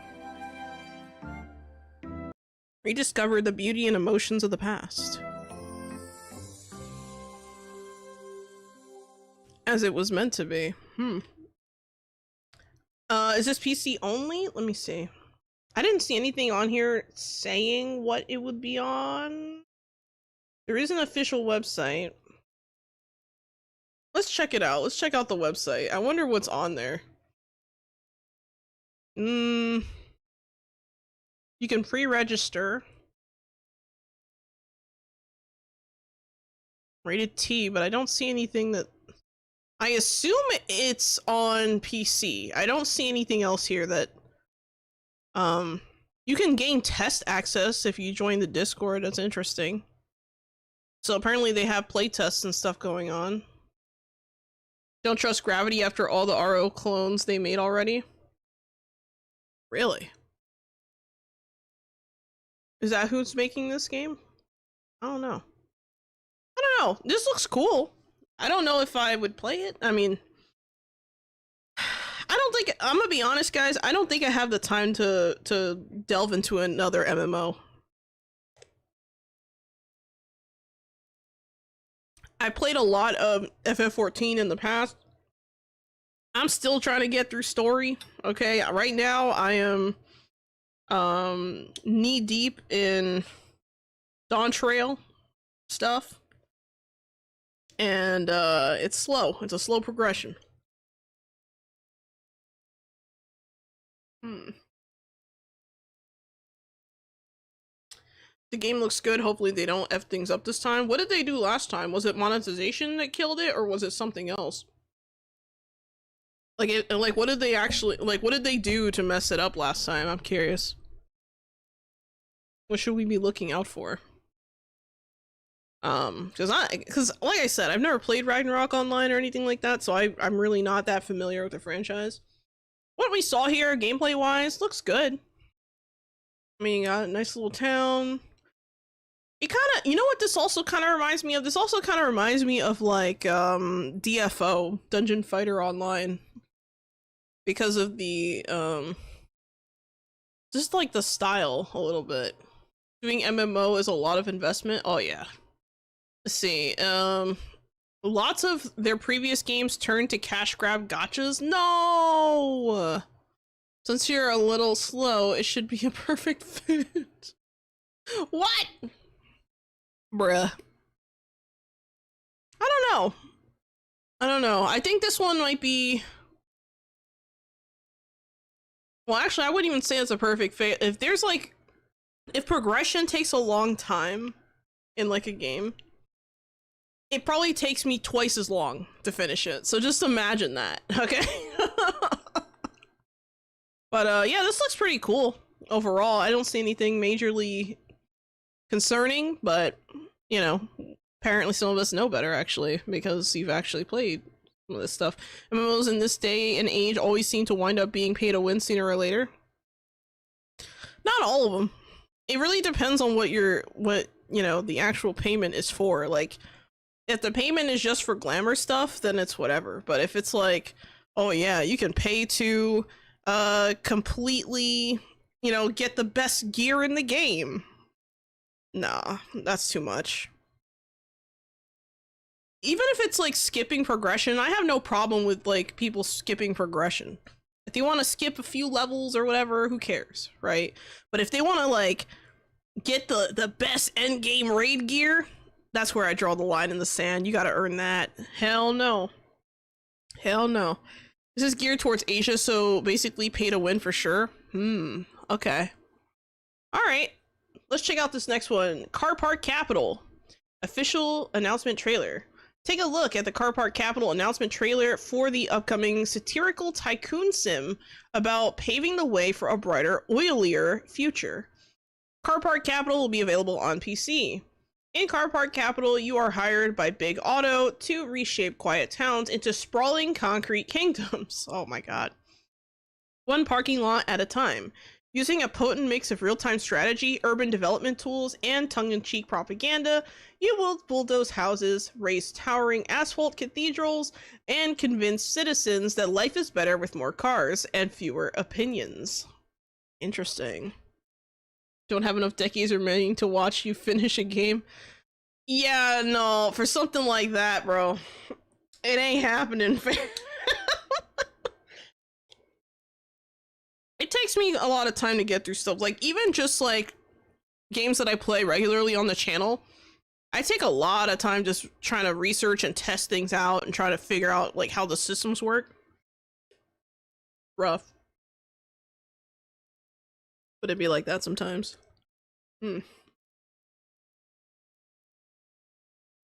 Anti-EV game ought to be interesting. I wouldn't even say it's anti-EV. I would say it's anti public transportation. All right, let's check it out. So you want to pave paradise and put up a car park?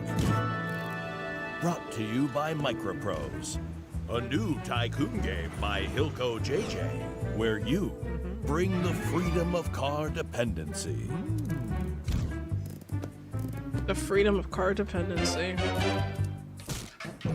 Welcome to the 90s and the early 2000s. And also the 2025.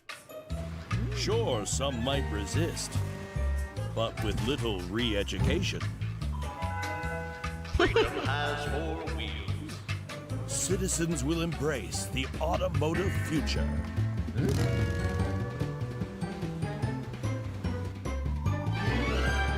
Drive, don't walk. Oil equals freedom. Oh my god.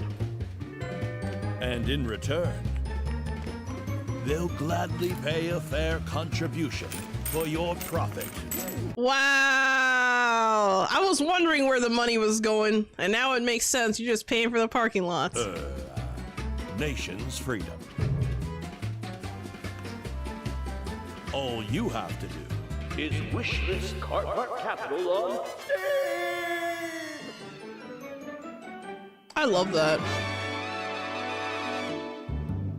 That's super cute. I like this. This reminds me a little bit of like the 2 Point series, how there's like kind of like the satirical feel to like simulation and things like that. I like that.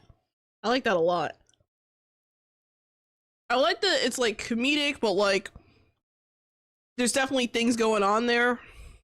So overall, this might be one I might pick up. Car Park Capital. Interesting. I like the style too. The style is super simplistic. Look at all these people protesting. Save the trees! Less asphalt! Make love, not cars! Oh my god. Wow. Look at these oil rigs. That's insane. Yeah, this is a cool game. I like this. The whole concept is just comedic in the sense that, like, we know now how destructive this actually is, so to just go full head on onto this topic in a game is hilarious to me. I love it. It's a good one. Thumbs up. Alright, next we have SpongeBob SquarePants Titans of the Trade. Official gameplay announcement trailer. Enjoy this catchy tune featuring David Hasselhoff and learn about the adventure that awaits you in this SpongeBob SquarePants Titles of the Tide announcement trailer for the upcoming game. Join SpongeBob and Patrick in their quest to save Bikini Bottom when SpongeBob SquarePants Titans hold on. When the game launches, I'm just gonna summarize that. When the game launches on PS5, Xbox Series X and S, PC, Nintendo Switch 2 on November 18th, 2025. Okay. Interesting. check it out. Oh, thank you for the hydrate. What did you do? The stretch Legend Raider into, and the headpat. Bad shooter, fast runner. Thank you so much. All right. Big stretch. All right, let's get into it. Time to teach those two not to mess with Bikini Bottom. What shall we do with the Flying Dutchman? What shall we do with the Flying Dutchman? What shall we do with the Flying Dutchman? I'm David Hasselhoff.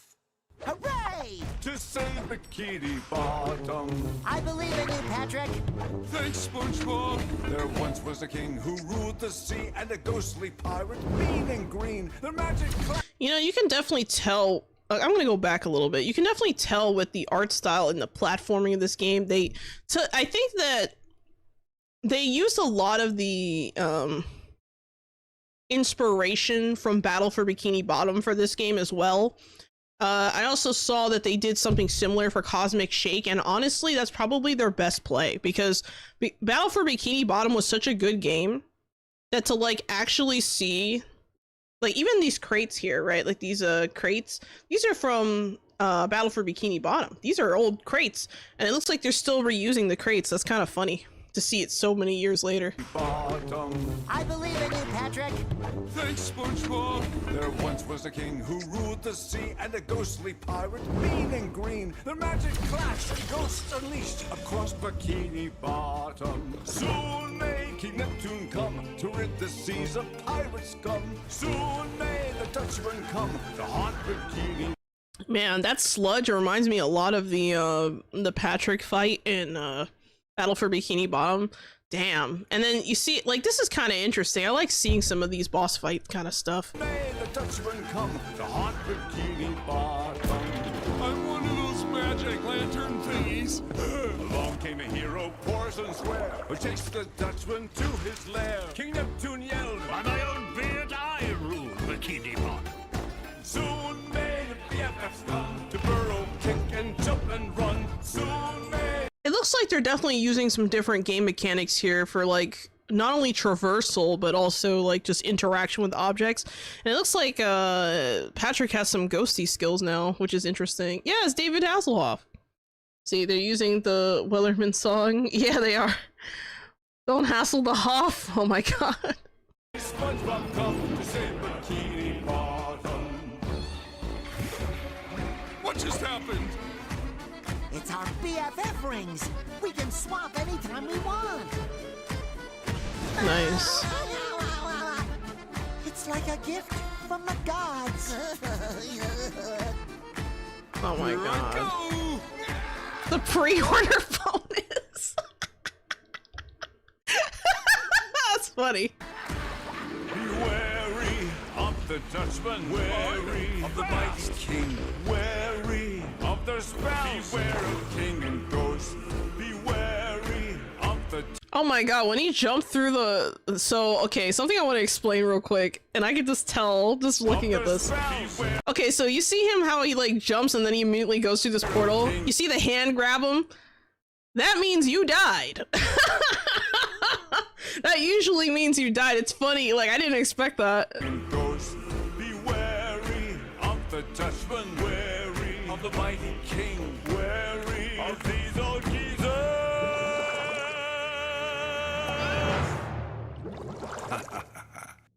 Beware of king and ghost. It's kind of funny to bring David Hasselhoff so many years later back into this. It's such a weird thing. I like this. I like this a lot, and it looks like you got a bunch of like cool like things that go along with it. A lot of times when they come out with a new SpongeBob game, it comes out with all these things, right? I mean, we got a golden spatula keychain, 5 lenticular cards, whatever that means. The Flying Dutchman, so on patch, title season pass. I don't know what that means. Let's see, natural costume pack. That's funny. And then the steel book. which is kind of cool. Let's see. They ripped off the Marvel's trick swapping powers. Yeah. Hi, SpongeBob. Welcome to the chat. How you doing? Wow, we got SpongeBob in the chat. I'm checking out your new game. It looks pretty good. Costume pack, a must buy. Yeah, I know. The costume pack is funny. Hilarious. Man. But yeah, this is the Ghostly edition. Is there another one? I don't think so. No, it's just called the Ghostly edition. That's cool. I like this. I like this. I like what I'm seeing. I feel like this is probably going to be a fun game. If it's anything like the Rehydrated game, I think this was probably gonna be fun. I did not play Cosmic Shake though, so I'm not sure how Cosmic Shake was, but this game is it looks pretty cool. Particular cards are the shimmery ones. Yeah, they're the ones that change when. Are they the ones that change like the image when you move them? Is that what you mean, or is it just like shiny? I think that's what that is, right? That's funny. We got SpongeBob in the chat. Damn. We straight up got SpongeBob in the chat. I can't believe it. Such an honor. The timing. It's great. All right. Next we have new. Well, oh, by the way, that last game, if I can, I might play that one. I love SpongeBob games. I can't. Like, I used to collect them, but then, like, I just stopped collecting because I just didn't have, like, things happen. Things happen. But, you know, that's super cool. All right, here we go. New Virtua Fighter Project gameplay review trailer, Evo 2025. Okay. New Virtua Fighter Project gameplay reveal trailer. Doesn't say anything else, just subscribe, blah, blah, blah. Okay. All right, let's check it out. He was here the whole time waiting for this. I know, right? I'm ready to deinstall V Rising, which will never happen. I'll save some space for that game. Oh my god. Wow. That's hilarious. All right, here we go. Yeah, they were waiting for that moment.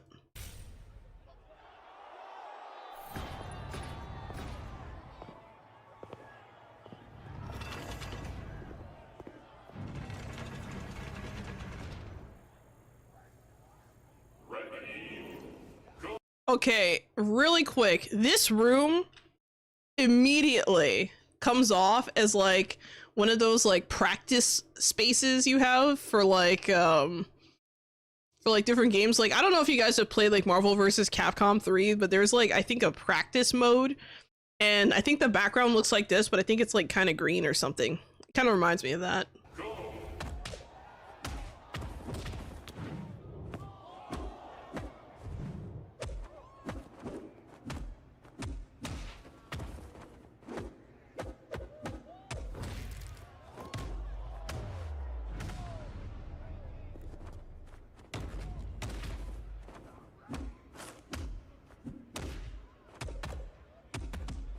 I don't know, something about this just doesn't seem that satisfying.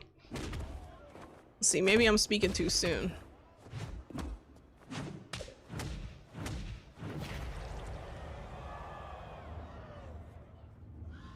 There we go, there's the tooth.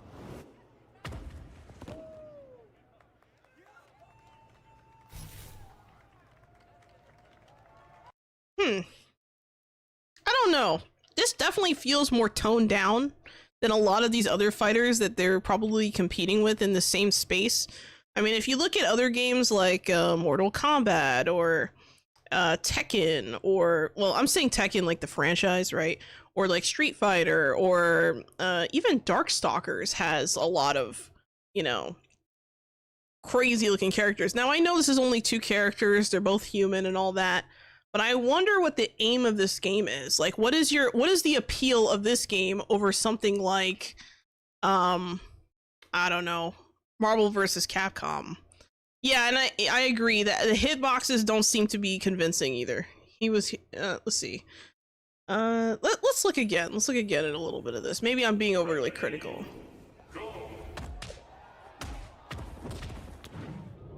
Okay, that miss makes sense.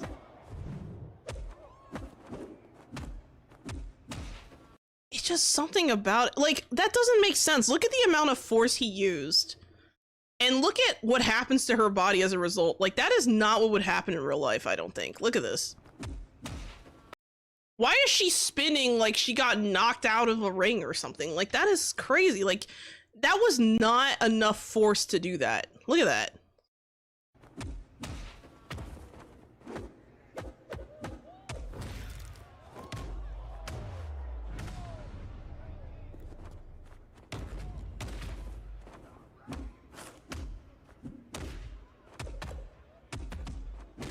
I don't know, man. Something about this is just not... I don't know if it's like the sound effects of impact that is like not convincing to me. Yeah, it is more physical than effects. Backhand strong. Yeah, backhand strong. Hello, Xandorex. Welcome to the chat. How you doing? That's funny. Backhand strong. It just doesn't have like... I don't know, man. It just... It's not convincing. Like, I look at this and I'm like, this isn't really convincing to me. That, maybe. In the air kick, maybe. Plausible.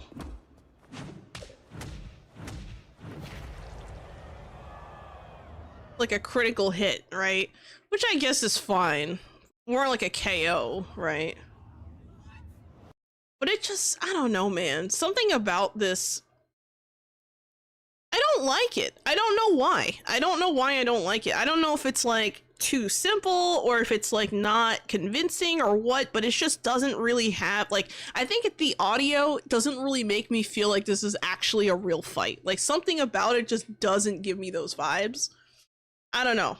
Maybe like an overhaul in SFX would do some justice here, but it doesn't look terrible. I'm just not convinced. What are people saying? Let's read the comments. I can totally see this franchise blowing up, seeing it as how Tekken 8 dropped the ball. Looking forward to its reveal. Interesting. I need Virtua Fighter 6 announcement at Gamescom opening night live. The way it's blocking just like in Phantom Blade 0. What? Let's see, all that details, man, looks great. Virtua Fighter is back and see you next month for full reveal. What?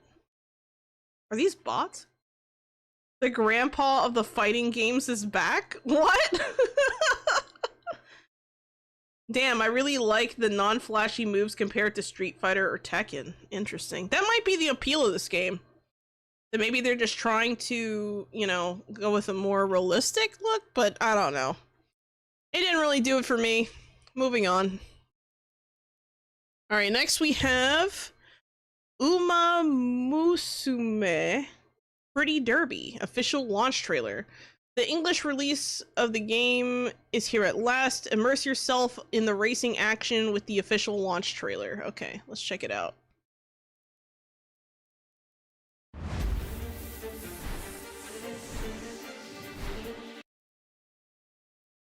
What? Hold on. I think I've seen these girls before. Let me hold on. Let me double check. Special Week, Silent Sakusa,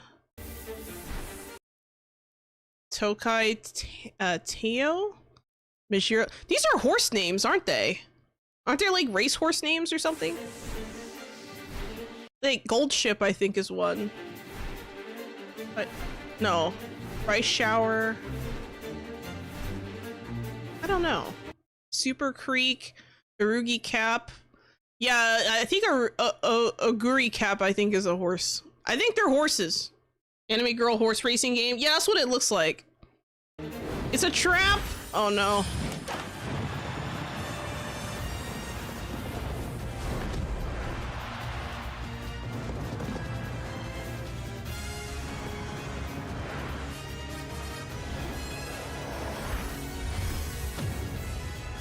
Ripping stories.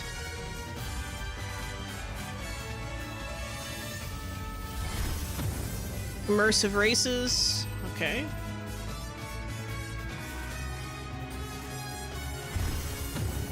Vibrant concerts? What does that mean? Oh no, they're idols! It is a trap.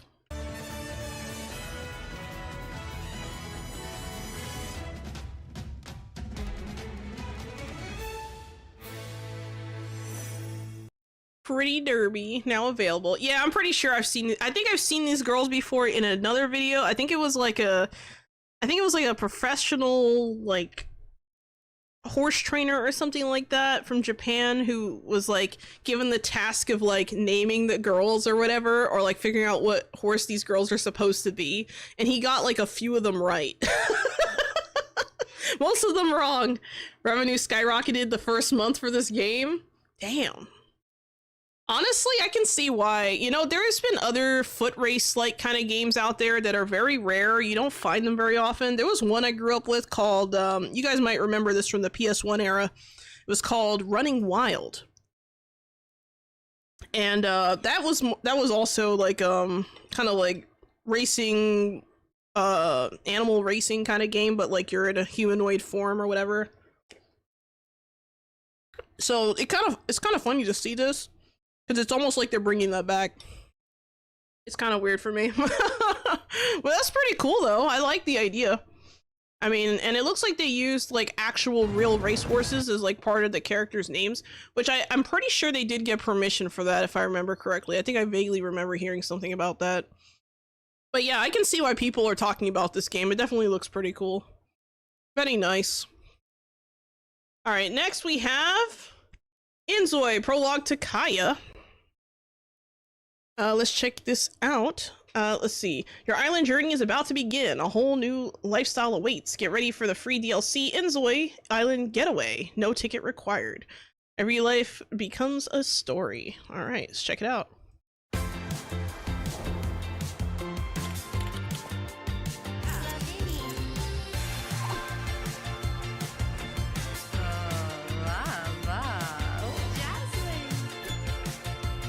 Low mode on.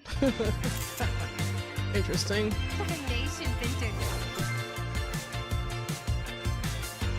Planning in progress. I wonder if that's like a thing that you do, is like to plan for your trip.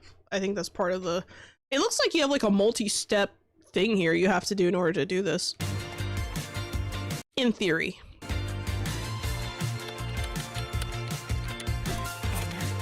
Budget check. That's a new animation. I'm pretty sure. Beginner mode on. What does that even mean? Oh, I guess you learned surf. Okay, I'm guessing, this is just a guess, that you can now learn how to surf as one of the sports. If I had to guess, because based on what I'm seeing here, beginner mode on, it kind of suggests that you can, you know, learn to surf or whatever. So, because right now the only things you really have is like you have like workout stuff, right? But you don't really have like, I don't think like an athletic skill. Like I don't think you can be like a gymnast or anything like that. So I kind of wonder if that's the direction this is moving in.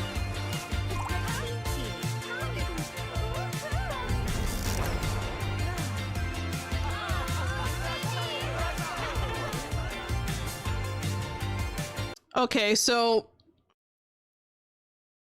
just looking at this frame, I'm pretty sure, actually this is pretty clever. I'm pretty sure this is one of the stage photo backgrounds or whatever that you can use when you're doing like the photo ops, or when you go into photo mode for Inzoi.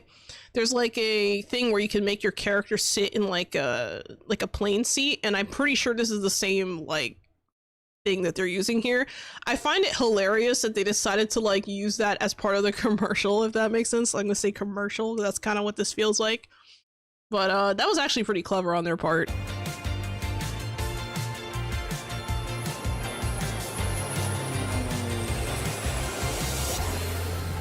Good morning, passengers.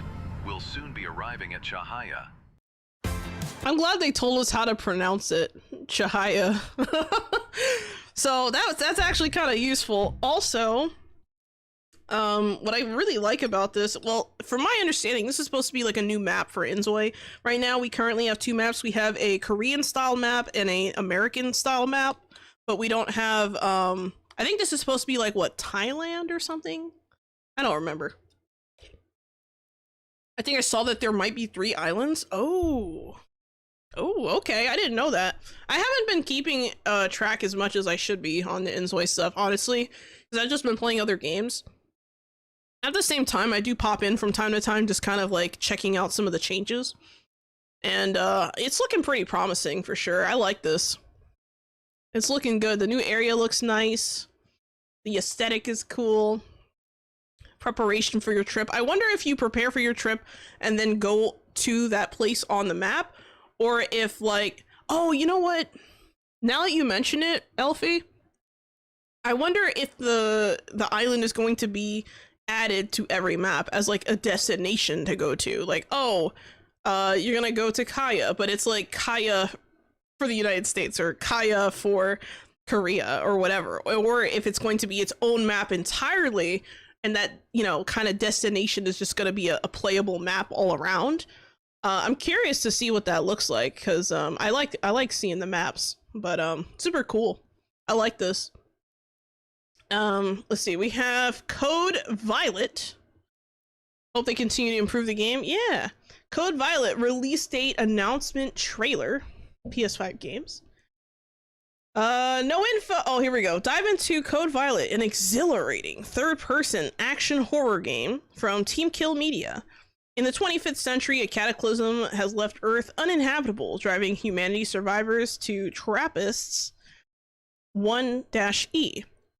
Facing extinction due to sterility and ion colony harnesses cutting-edge time travel technology to abduct women from the past to be surrogates in a dark yet desperate bid to save mankind.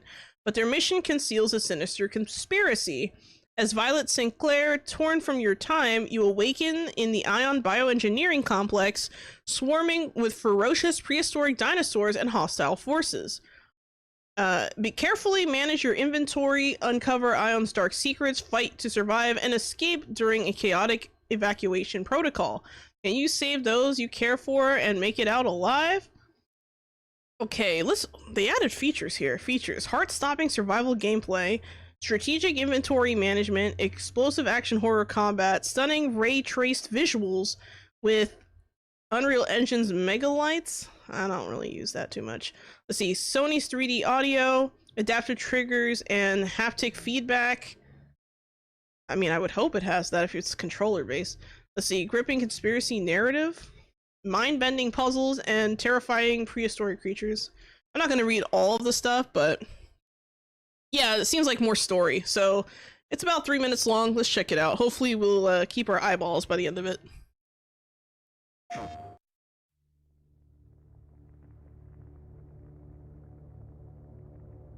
Well, these are just dreams, like before. Dreams can do crazy things. I know, but they feel like more than that. They feel like memories, like they happened. Get some rest. I'll check on you in the morning.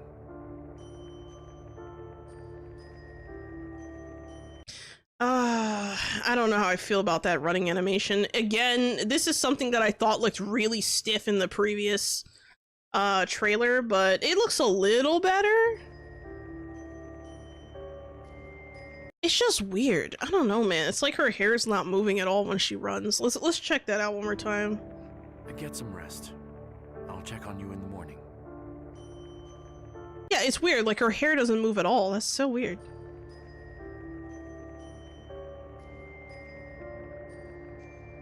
Okay, it moves when she's walking slow, but when she's running, it doesn't.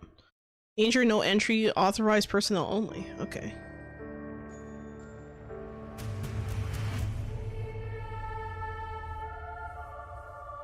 You're more important than you understand. There is something different about her.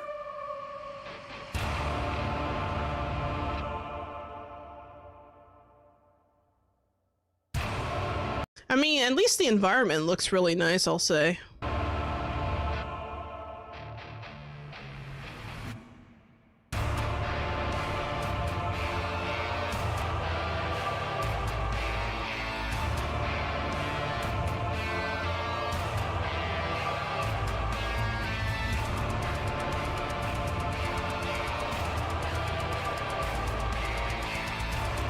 I'm glad that we're seeing a lot more of the game and a lot more of the, you know, kind of areas and stuff, so you can kind of get a better vibe for what this game is really about. At least I hope so.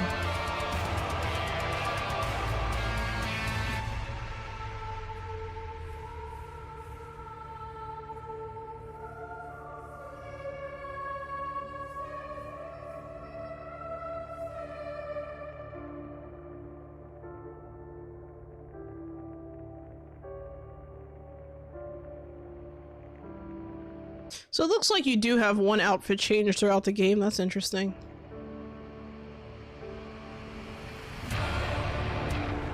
Uh-oh.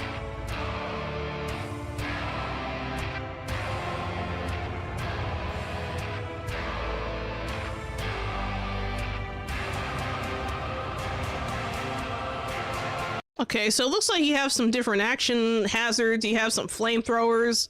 Okay, okay. See a little bit more fleshed out. Another outfit change. That one looks more like a swimsuit to me.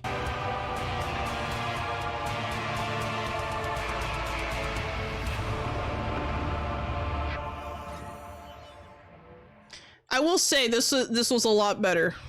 A lot better than the last couple. Without her, there is no future. Pre-order now. Don't pre-order this game, guys. Never pre-order. Unless... No, just don't pre-order. It's a bad idea. I'm just saying in general, don't pre-order anything. Alright, so we have Code Violet Standard Edition and Code Violet Digital Deluxe Edition. So I'm guessing the Digital Deluxe Edition might have, like, I don't know. I don't know. I don't even know what the difference is, actually. I wonder if it's like cosmetics or something. Available on November 14th, 2025, only on PS5. Okay, so that's for you PS5 peeps. Good luck on that one. So my thoughts, right? If they showed only this trailer and we hadn't seen the other two train wrecks, I might have had a different opinion on this. But if I'm judging just this trailer, I think it's fine. Maybe more cosmetics for the deluxe, maybe. It looks okay. The angles, thanks, camera guy. Oh my god. Assets still there. God. The TRAPPIST system is an actual thing. Scientists have been studying it for years. I have no idea what that is. I don't know. Kind of on the fence on this one. And I like that there's like at least more that we've seen. Like, look, this looks more like dystopian, like kind of stuff going on here. Then you have like that weird castle looking thing. Things are not normal here, obviously. You have seashells, you got lasers. You have, I don't know, it's just something about like the way that the character moves on the screen. She just seems to be in this like hard fixed position where like her body just doesn't move in a natural fashion, and I don't know what it is. The movement is clunky as hell to my eye. Yeah, like I said, like her moving around, it looks a little smoother than it did in the last trailer, in the trailer before that. But I don't know. It's a little weird to have the only character on the screen that you're like even interacting with really, or like playing as, for them to be so stiff like that. It just, to me, that's a red flag, but I haven't seen everything, so I'm not going to judge this any further. I guess what I'll say about this game, if I was, you know, one of the peeps only playing on PS5, would I spend money on this game? Probably not. I don't know, man. I'm just not getting, like, something about this game sets off red flags, but I hope that I'm proven wrong when it comes out. I hope I'm proven wrong. Yeah, why no other NPC character shown? Well, there was the dead guy in the beginning. The guy right here? He did. That's probably why, because he's dead. And then you have all these like weird scenarios and stuff, and you're hiding from the, you know, I don't know. I guess I really wonder how this game will like perform based on what we've seen so far, but I don't know. You know, play at your own risk, as with any game that you could ever play, but not my thing. Not really into the whole dinosaur thing. All right, here we go. Next we have Recreation official trailer. Recreation gets a chaotic new trailer during the THQ Nordic Digital Showcase 2025. See cars crashing, gameplay, and more in this new Recreation trailer for the upcoming arcade-style racer game. Recreation hands you the keys to your very own driving and building open world called Mix World. Explore 400 square kilometers of pure sandbox joy as you create, race, and wreck alone or together with your friends. Recreation will be available on PS5, Xbox Series X and S, and PC. All right, let's check it out.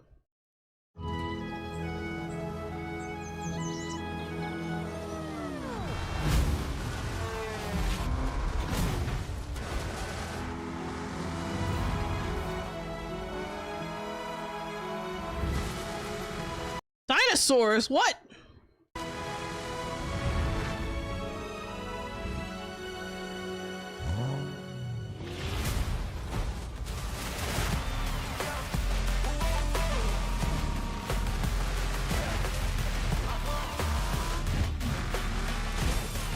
Oh my god. It just looks like a weird obstacle course racing game that is basically there for the most, like, destruction possible, essentially. This looks fun as hell, I'm not gonna lie.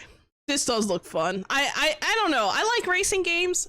I haven't played a bunch lately, but I do like racing games. Not necessarily like car racing per se. I'm more like a kart racer myself. I like that kind of stuff, but only, you know, every once in a while. This is a little bit funny. I like how you, and it looks like you can do multiplayer stuff, build your own things. When they described it, I was kind of I don't know. I thought I was kind of expecting more different looking cars, but it looks more like you're just customizing your vehicles with like a few tweaks here and there. Which can be fun. I don't know. Crashing into things like this propeller blade. Possibly deadly. Lots of destruction physics. Yeah, I definitely think that that's great. I like this. This might be a good one to try out. All right, last but not least, I hope, we have Frostliner official announcement trailer. Watch the announcement trailer for Frostliner, a post-apocalyptic train strategy game developed by Nathan Gain. Players will command a nomadic train city to gather survivors, scavenge for resources, and survive the war-ravaged frozen wasteland. Frostliner is launching in 2026 for PC. Okay, last but not least, let's check it out.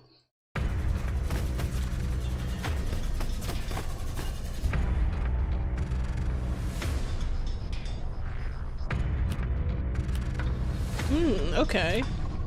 You gotta build your train.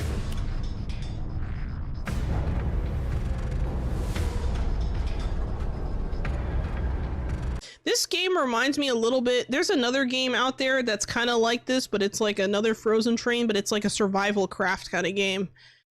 I don't remember the name of it, but this definitely reminds me a little bit of that.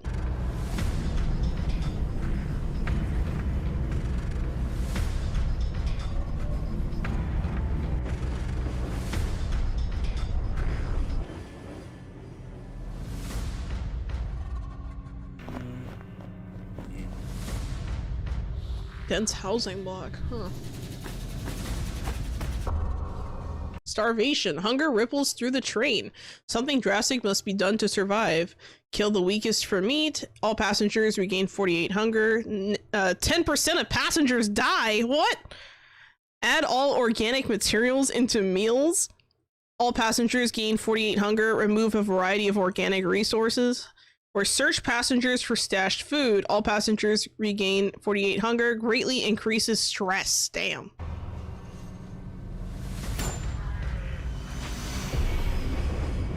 Yikes.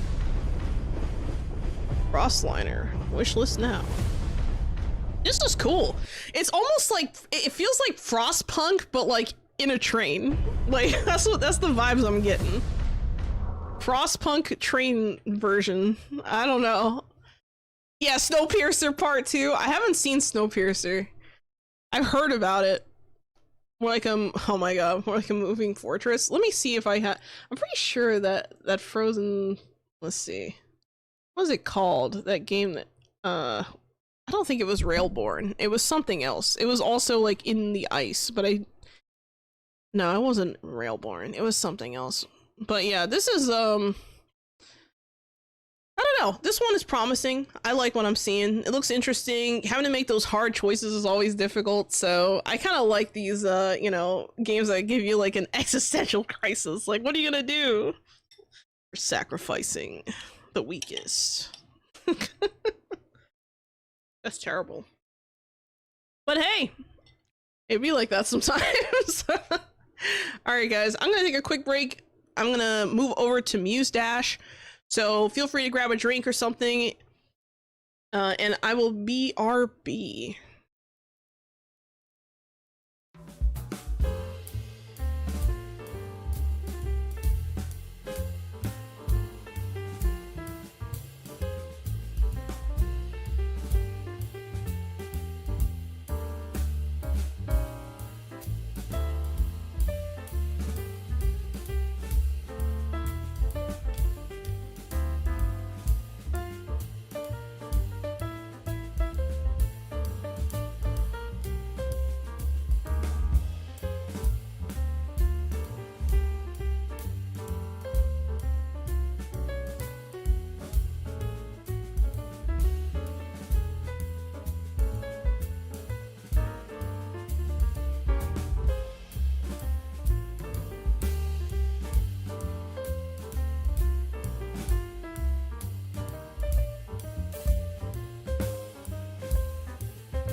All right, I am back. Thank you for the hydrate earlier, Kachikochu. I don't know if I missed that, so I'm gonna sip again, just in case.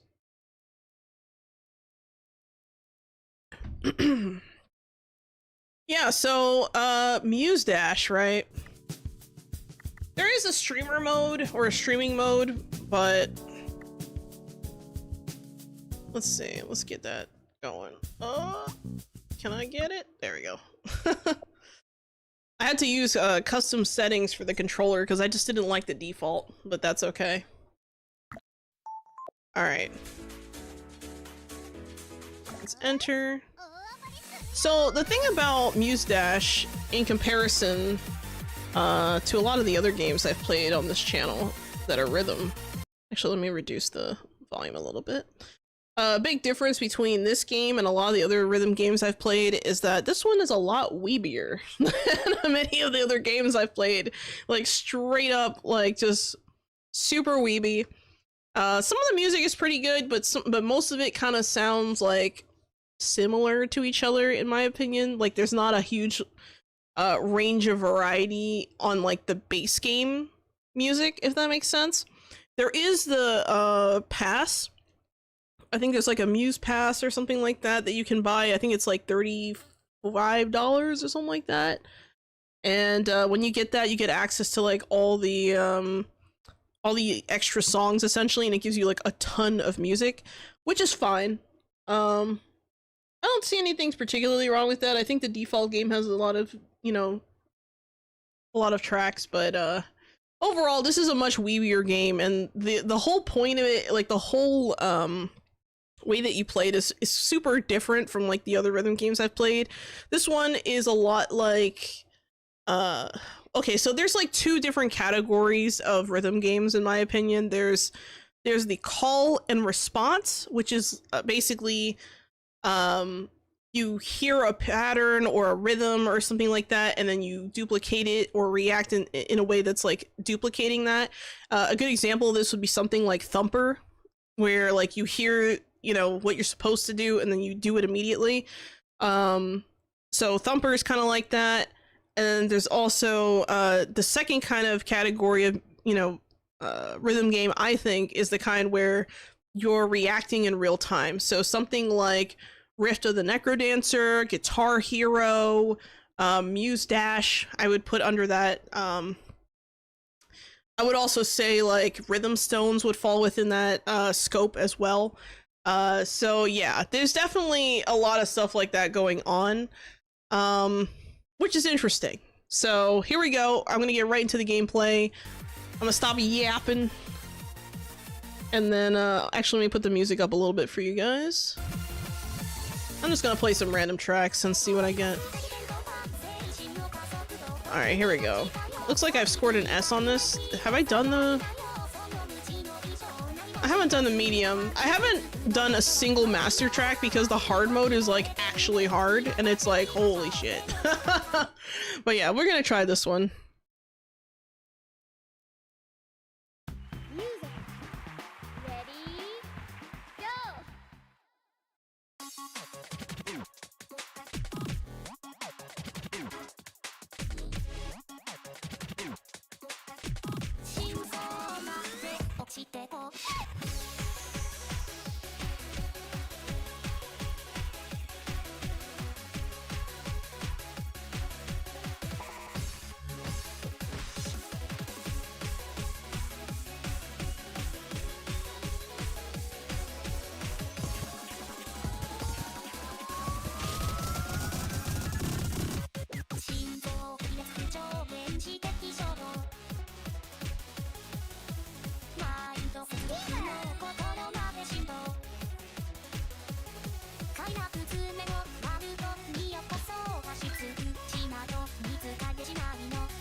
Not bad. I think I missed one. Yeah, I just missed the one. That sucks. I almost got a full combo on that. Not bad, not bad. I'll take it. I'll live with that for now.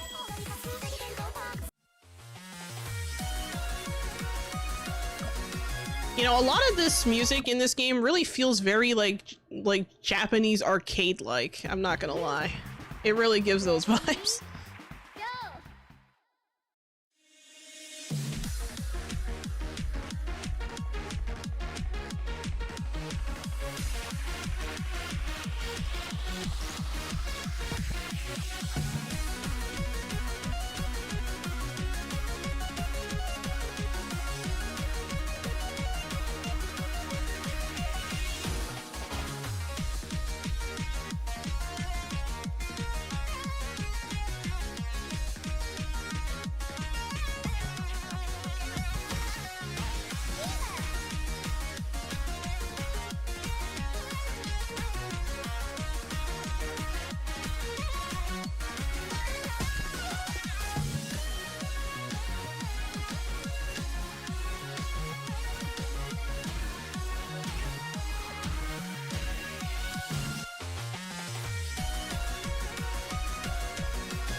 Not bad. Not bad at all. Welcome back, Chulus. Glad to see you're still around. I didn't miss any. Not bad. Alright. I haven't gotten a hard one of this, so let me try this on hard. See how this goes. Oh my god. Oh hell no, we're redoing that. That was embarrassing. It's like my brain just like short-circuited right there.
Damn.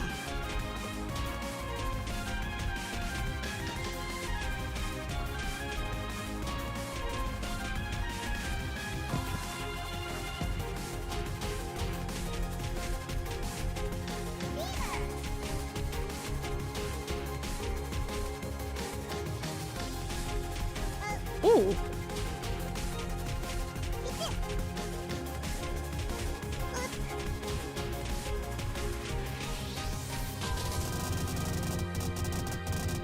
Yeah, that one was not a, it was like no joke actually. That was crazy. Wow.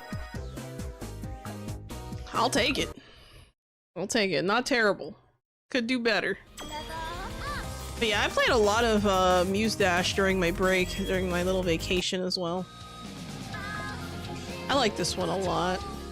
I got a full combo on the easy, but I don't have a full combo on hard mode on this one, but I do like this song. I'm gonna play it anyway.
Oh god, that was rough.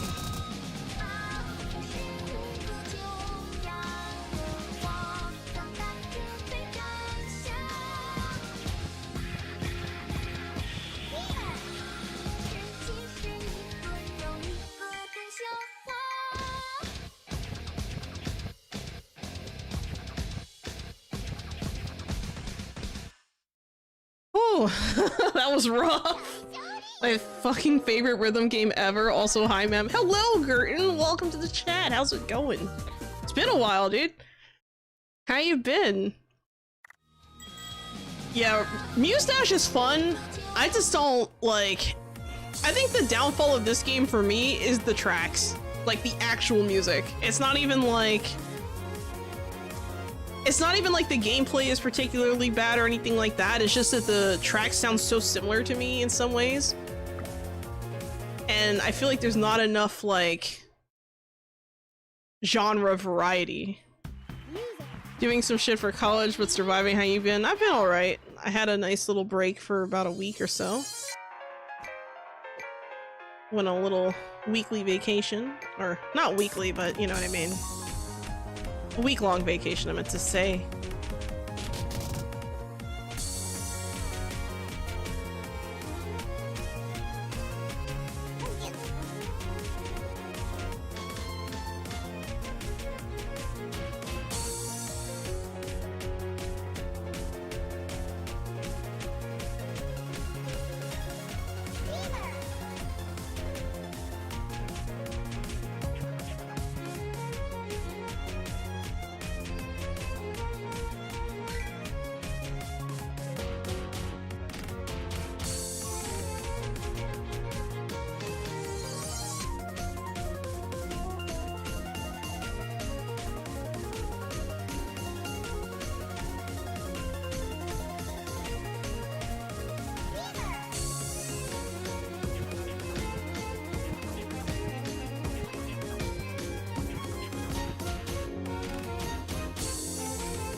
I finally missed one, unfortunately.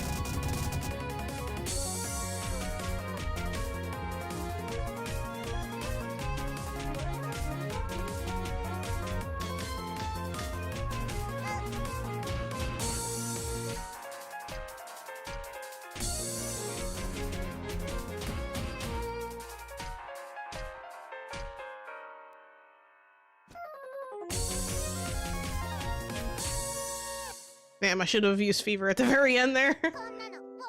I'll take it. And the same, but I've been a weeb for as long as I can remember. So I like a lot of the songs, or at least I know them. Really?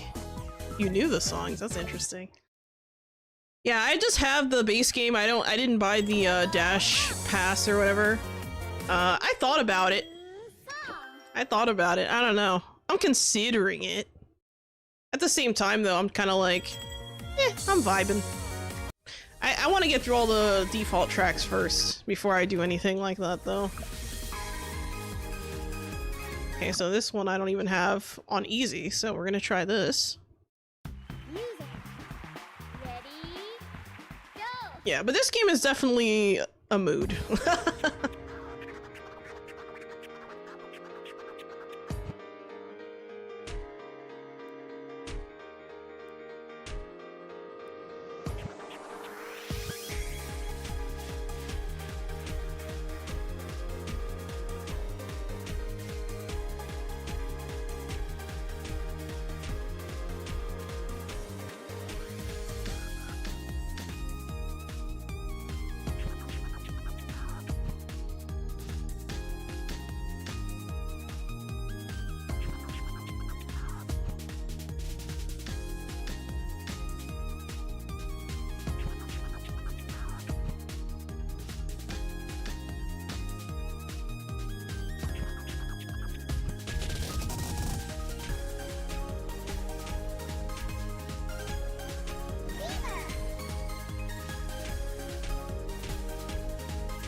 I almost missed that one.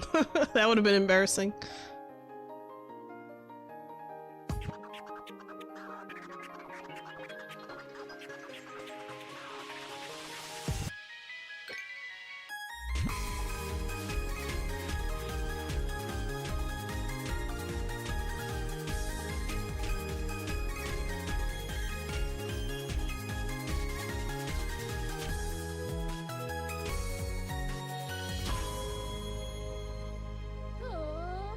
Hey, we got the full combo. Let's go.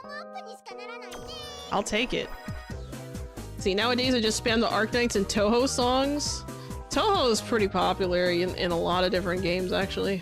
But let's see, the DLC is really good. It has some really good songs, but it depends if you're just looking for more music or you like some of the IPs from the DLC. See, I need to read through what is actually in the DLC because I don't know, man. It's a lot of music. I gotta see what's in there.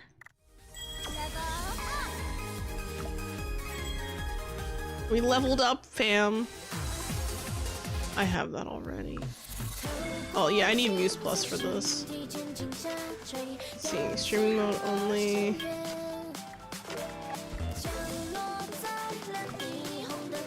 No, not collab ones. So I see the collab ones are here. I see what.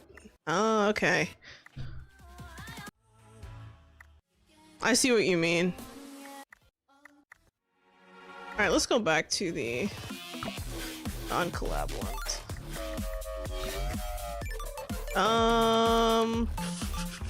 They do also have free tracks, which is kind of cool, I guess.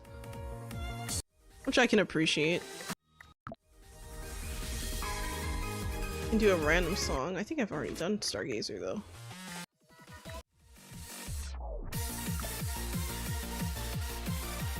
I have not cleared this one on hard. Let's try it. It unlocks most of the content from the base game, so you avoid having to grind new characters. Yeah, I think you do get like a bonus, like an XP bonus for it, right?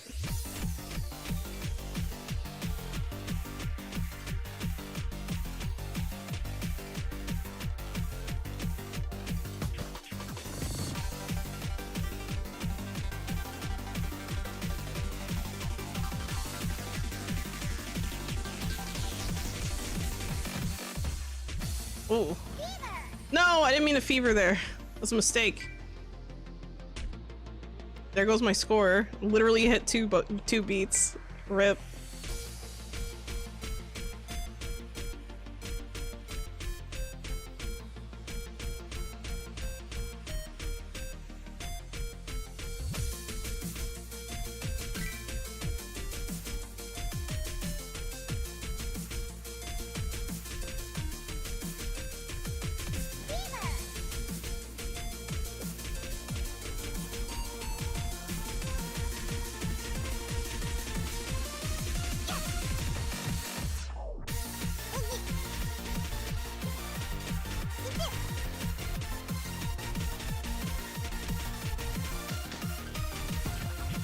You've entrusted me with these souls. I shall guide them to the underworld. Thank you for the raid, fuzzy little kiwi. Appreciate it. I'm almost done with this song. I will address you all in a second. Thank you so much for the raid. That is over on the Twitch side, I believe.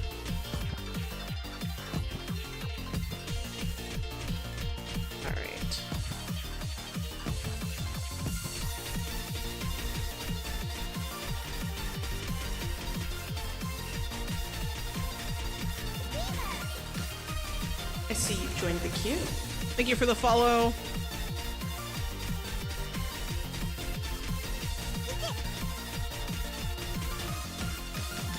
Ooh. I was not ready for the random thing on the top side there. Kiwis are invading. I'm being invaded by kiwis? Oh no! No, I'm kidding. Kiwis are cool, I guess. Thank you so much for the follow, SpongeBob. Another SpongeBob? Wait, is this SpongeBob from the YouTube side? I'm not sure. Let's see. Well, actually, let me give you a quick shout out. Yeah, no, the bonus is for grinding the wallpapers, the loading screens, etc. The DLC unlocks every single character from the base game. Some of the collabs, I know that most Arknights collab is no longer available. The songs are, the character Amiya is not. Interesting. Interesting. Okay. Yeah, so what were you up to? What were you playing, fuzzy little kiwi? Also, again, thank you for the raid. And thank you for the hydrate, Kachikochu. I think I missed that earlier. Oh, it's the same SpongeBob. Okay, good. What were you up to? Were you also playing Muse Dash, or were you playing something else? Curious. Had a good old time. Well, at least I'm having a good old time. We were playing an old game, Gun Z. Is that the one with the mechas? I think, if I remember correctly, I think that's a game with mechas or something. I could be wrong. I'm probably wrong. I probably have no idea what I'm talking about. Out of curiosity, have you played Unbeatable? Which is the game type of gameplay? I have not, but I do have the demo downloaded. I have the demo downloaded. I have not had a chance to try it though. But it is on my radar, TJ1524. Also, a lot of times, well, actually, I should probably introduce myself, you know, since we got some peeps here. So, my name is Shello Q. I'm a Shello Eats Quaintly, Reaper, and Guide to the Underworld. What is a Shello Eats Quaintly, you ask? It's a dog breed. So, just look it up. We're cool. We're usually hairless, except for, like, our head, essentially. So that's what makes us stand out. But just in general, most of the games I play are survival, you know, crafting games kind of stuff, like, you know, Power World, Be Rising, Nightingale, things like that. I also play a lot of rhythm games. So today I'm playing Muse Dash for the first time on stream, but I've played other games like Rift of the Necrodancer is probably one of my favorites. Hi-Fi Rush was pretty good. What other rhythm games I like? Rhythm Stones. Thumper, Spin Rhythm XD I have not played on stream, but that's one that's on my radar to play on stream. I've been playing that one. And I'm trying to think if there's any other rhythm games I can't think of. Oh, and I'm also excited for Ratatan, which should be coming out later this month for early access. So, No Mad Rat Dead? No Mad Rat Dead? I don't know what that is. Hold on. It's like a battle arena with swords and wall running. Ooh, okay. Okay, alright. Yeah, but like I said earlier, I have not played Unbeatable, but it's definitely been on my radar. I saw the trailer for that game and I was like, ooh. And then I just kind of, you know, downloaded the demo, but like haven't gotten to it essentially. So I need to take the time to look into that. That might be another fun one to pick up and try out. But yeah, I really like playing rhythm games, and I also like playing, you know, management sims or base building kind of games as well. So if you're into that kind of thing, you know, maybe leave a follow if you want. If not, no pressure, no pressure, no worries. I'm just glad you're here at this point. But yeah, just chilling, playing Muse Dash. But yeah, that sounds kind of fun actually. Gun Z, I gotta look that up. I'm not sure exactly what, because like you're describing it, but my brain is like not visualizing it, if that makes sense. So I might have to look that up later. I think you rated me once when I was playing Rift of the Necrodancer. Oh, that's probably it. Are you also a VTuber? Because if you are, I think I remember you. I think it's coming back to me. Slowly but surely. Oh, I forgot to give a shout out. Let me do that real quick. I'm so sorry. Let me just do the quick shout.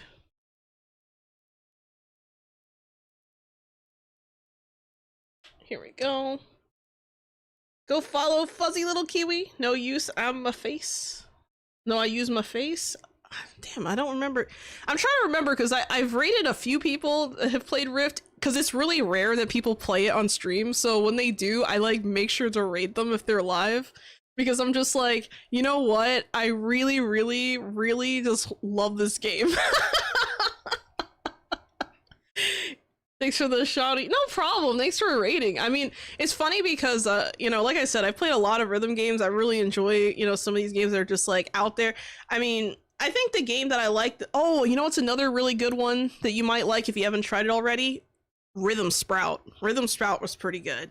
I played that one on stream like a year ago, I want to say, or maybe 2 years ago. To be honest, I'm surprised Rift has as many people doing workshops still.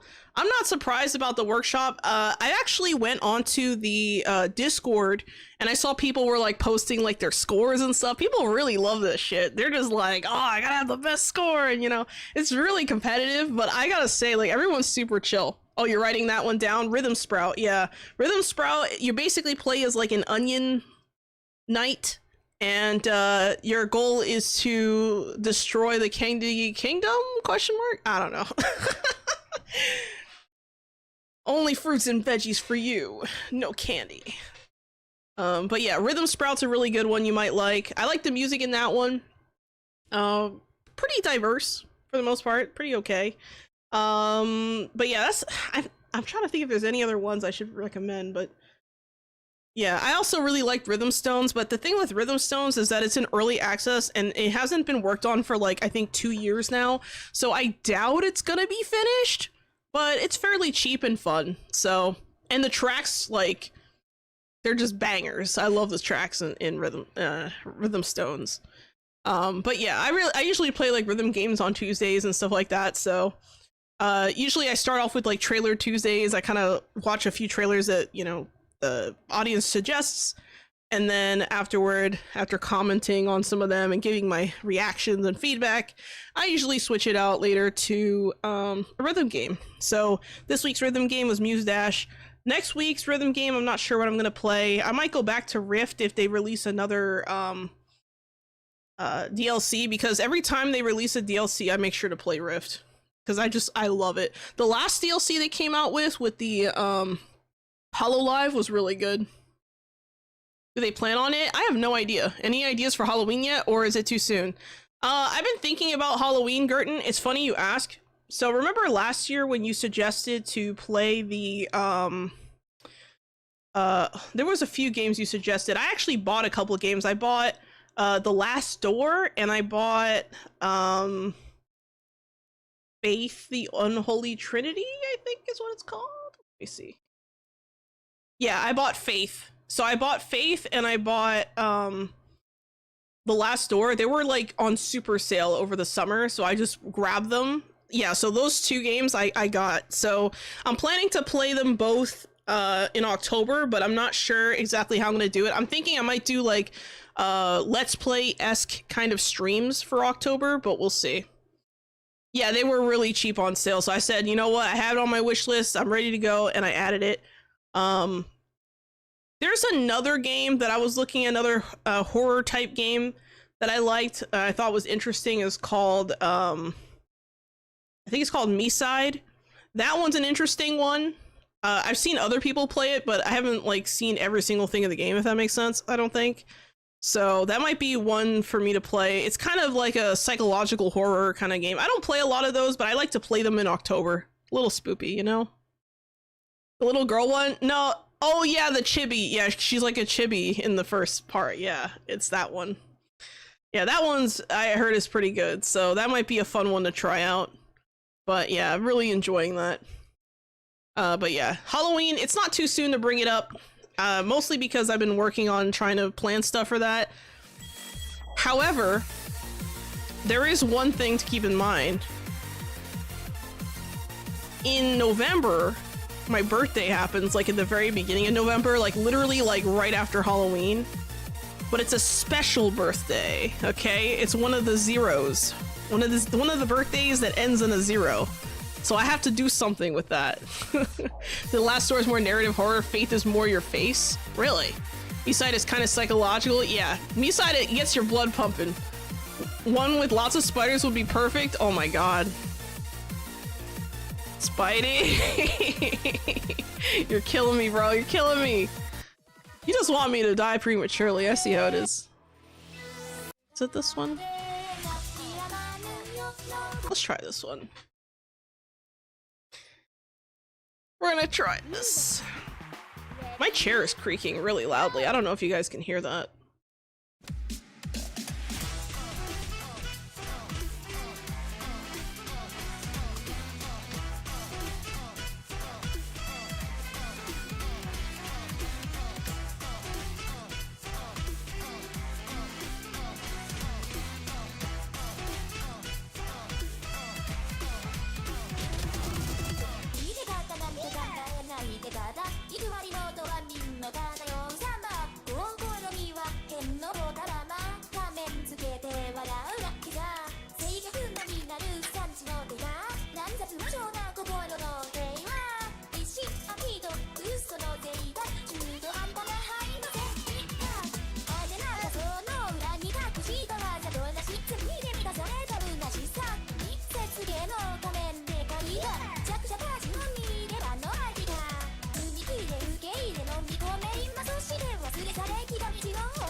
Oh, I did it in reverse. Whoops.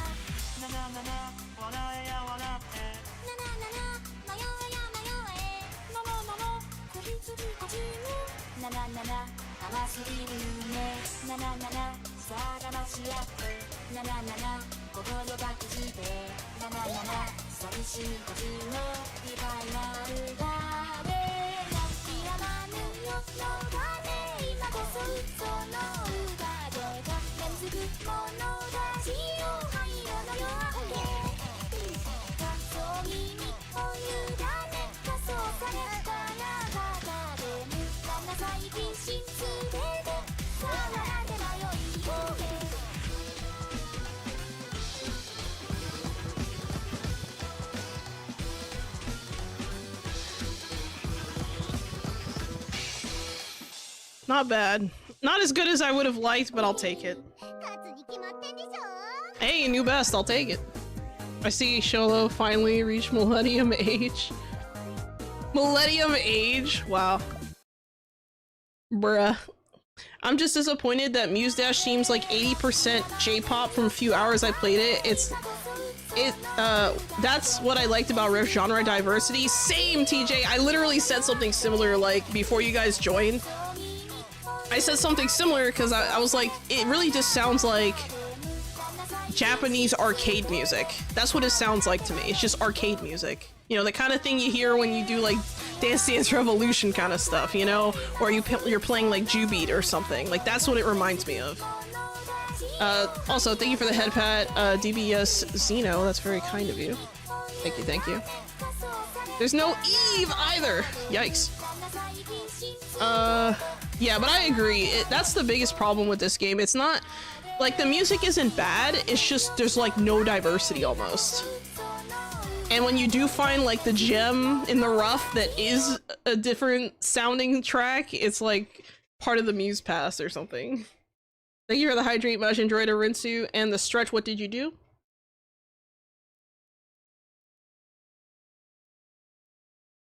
Thank you also for the headpat, bad shooter, fast runner. Appreciate it. Thank you, thank you. Let's see. I only like the songs. Oh, thank you for the headpat, Angel Degen. I only like the songs because I knew most of them beforehand, but for some new, it's kind of disappointing. For someone new, it's kind of disappointing if they're not into J-pop, J-rock. I like J-rock, but even then, I'm like hearing a lot of just mostly pop. I usually do like J-pop, but I don't want to go through the whole game to unlock them. Exactly, bro. I understand. I get it. I totally understand. You know, I have like a similar kind of feel playing this game. Like, I'm not saying that it's like I said, the tracks are fine. There's nothing wrong with the tracks. It's just the sheer volume of tracks of the same genre is just a bit much. Like, even through the default tracks.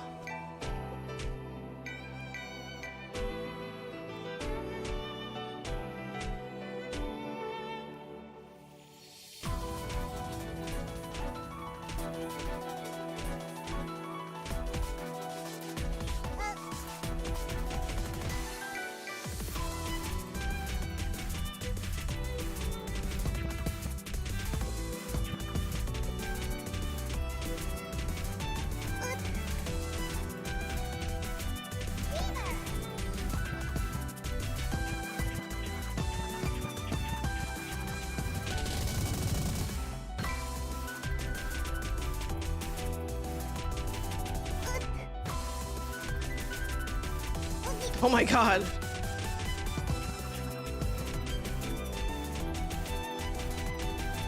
This is no joke on hard, holy shit.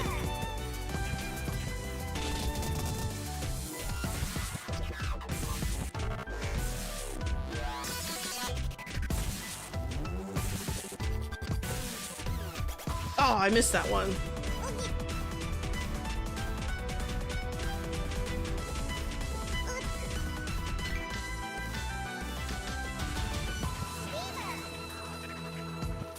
Oh, I wasted fever on that.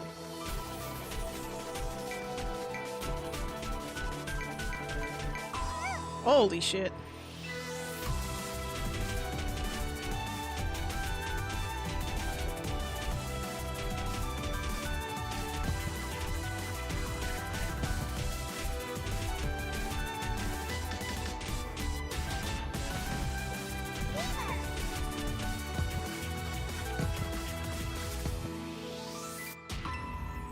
I was early on that. Oh well, I'll take it. For Rift, what's your usual difficulty? Lately my usual difficulty has been hard mode, just trying to get through those hard tracks. I've also been doing remix on hard mode, and that's been hard. Very rough. Very rough. I've gotten, I think, S's on all the normal tracks, like just non-remix. I think I got S's on all the easy and normal tracks, and now I'm trying to go for S's on all the hard tracks, essentially. I like to be thorough and get all the tracks at the S tier if I can. I think mostly because I just like the tracks. I really think Rift has like one of the best, well, it's definitely one of my favorite tracks, or track collections for sure. On and is amazing. Thank you for the headpat, SpongeBob. Appreciate it. In Rift. Yeah, I mean... Oh, on, I mean. Yeah, On is, That's not my favorite. I can see why people would like that one. I like Brave the Harvester. That's my favorite. I actually cleared that one on hard somehow, and it felt like a miracle. I haven't been able to do it again. But I got it on film, so it definitely happened. It was definitely, I cleared it on stream, actually. On hard, and I was like sweating. By the time I was done, I was like, I need a breather. This is a lot. Going through the riffs. And I also really like, what's the other track I like a lot? Oh, the one with, what's the blues track? Is it Deep Sea Blues or something? I can't remember what it was called. The one with, fuck, I can't remember the underwater couple, the one with the orange hair, the ones with the orange hair, and the guy with the bass, and the lady who's like, I guess singing, question mark? I don't know. One of the bosses, I can't remember their names, but they're, I like their track a lot too. I would like to see, if I could choose like someone for them to collab with, like as far as like games go, I would absolutely love to see a Rhythm Sprout collab. Impossible Matriarch is, oh, that's a good one too. Impossible Matriarch is like deadly, man. You get in there, you start sweating. I have yet to clear an impossible track. That is like on my bucket list. My bucket list, not even like my things to do, it's just my bucket list. Impossible Matriarch, Jesus. Yeah, that's pretty rough. I'm trying to think of what other tracks I really liked. I know Brave the Harvester was my favorite, but I also really liked, I think Suzu's Quest, maybe? Or was it the other one before? Oh, Eldritch House, or Eldritch House. That was a good one. I've only cleared like 3 impossible, but I haven't gotten back since Hard Workshop. Oh, okay. So you've just been like doing workshop tracks? I'm just curious, because for me, I was thinking about maybe at some point releasing some tracks. Like I don't know, part of me is thinking about making an album of music, like my own custom music, and then just like debuting it for free, like as a custom track for the game, like as custom tracks. I was thinking about it. I used to write music, so part of me is kind of thinking maybe I should get back into that and just like add it in. If I were to do that, I think I would debut it in a few different games. I would have it on Rift first, and then I'd probably add it to Melatonin. That's another one I played recently. Melatonin's a good one too. The only issue is that you'd have to come up with good charts to match. Exactly. Yeah, it would have to be a good chart. I could probably make something good, but the thing is I would probably make, I'd probably write like jazz music, honestly, just to like add a little bit more variety to the game as far as like jazz, because it was nice having a single blues track, but I feel like if I could have like an expansion where it's like more jazz and blues, and even the Latin jazz stuff is not that bad. You know, you add some stuff in there, you just kind of toss it in like a salad, you know?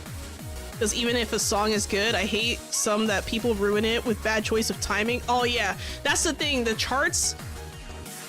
One that was pretty good, someone put up a bad apple chart, and it was like very good actually. I like the bad apple chart. I think it was on like hard mode or something. Sort of download whatever the most recent is. That's interesting. That's interesting. I don't really download many custom tracks, but when I do, I'm not usually disappointed. But I know what you mean. Like sometimes they'll have you do like this long phrase and then like no health. Like what the hell? Like you're supposed to live? How do you survive that? I don't know. Let's try this one. See if I can get this one on S tier. I don't know if I did this one yet. I know I've done this one on my own, but I don't think I've done this on stream.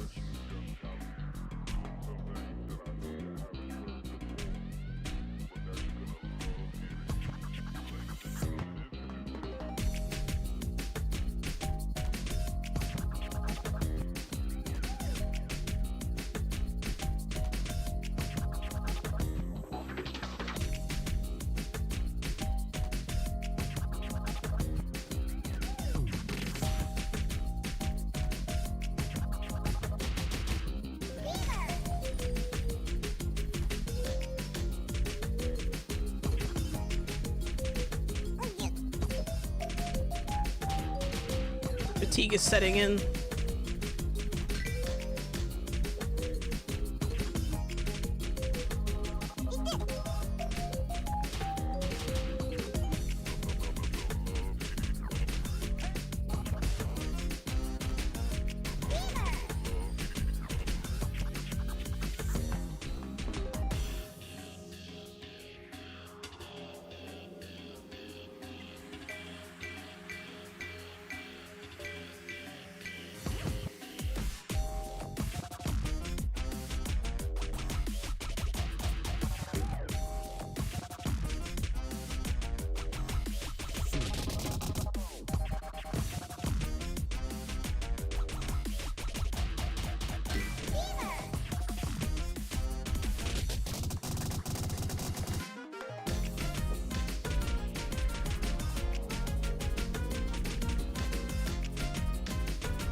Tried to get the ghost snow and it almost messed me up there.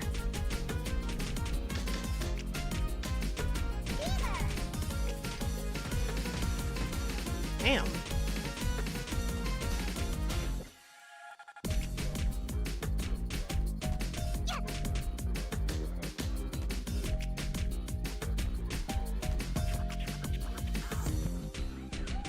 Yeah, I see why I didn't get an S on this now. It's because of those ghost notes, and also I'm already feeling the fatigue. The fatigue is setting in. I started a collection of my favorite hard charts. Really? Nice. That's good. That's good. Sometimes you find like some pretty good charts on hard, and it's like, wow, you know, you'll finish it and you'll feel like you accomplished the world, like you just accomplished everything, you know? Some of these tracks are like, and then there's other tracks that are just straight up demonic.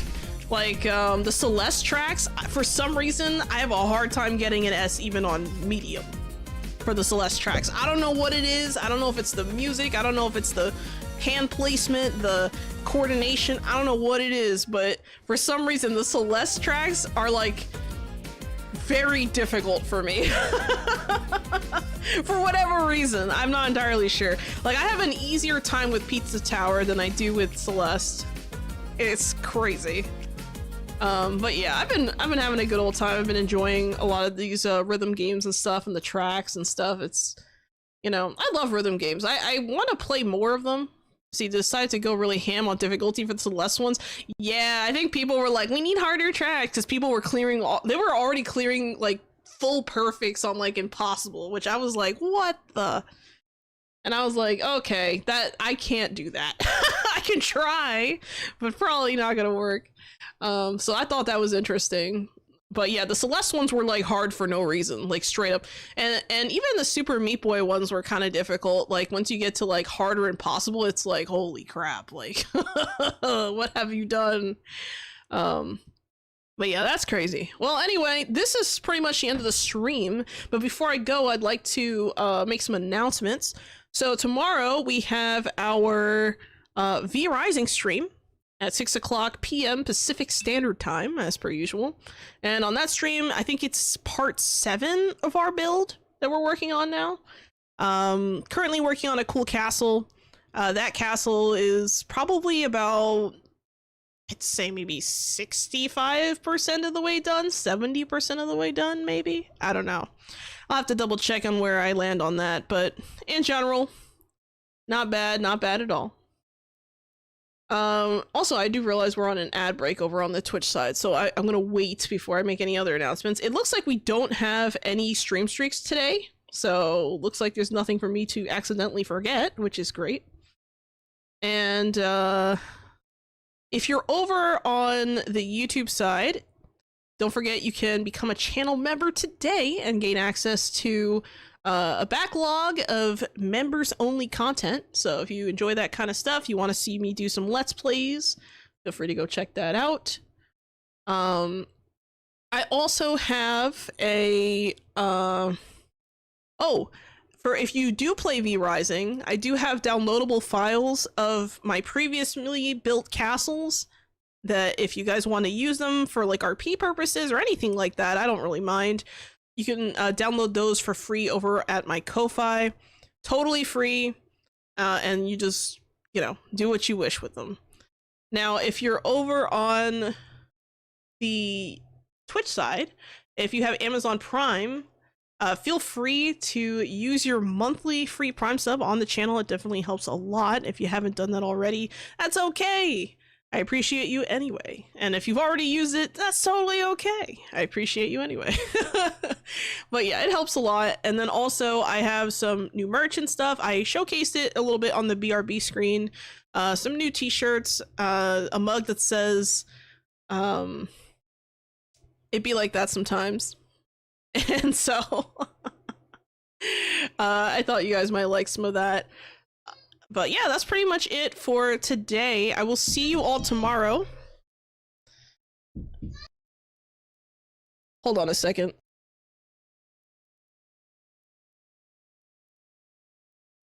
Anyway, I'll let you guys go. I hope you have a wonderful day. And as always, Sholo out.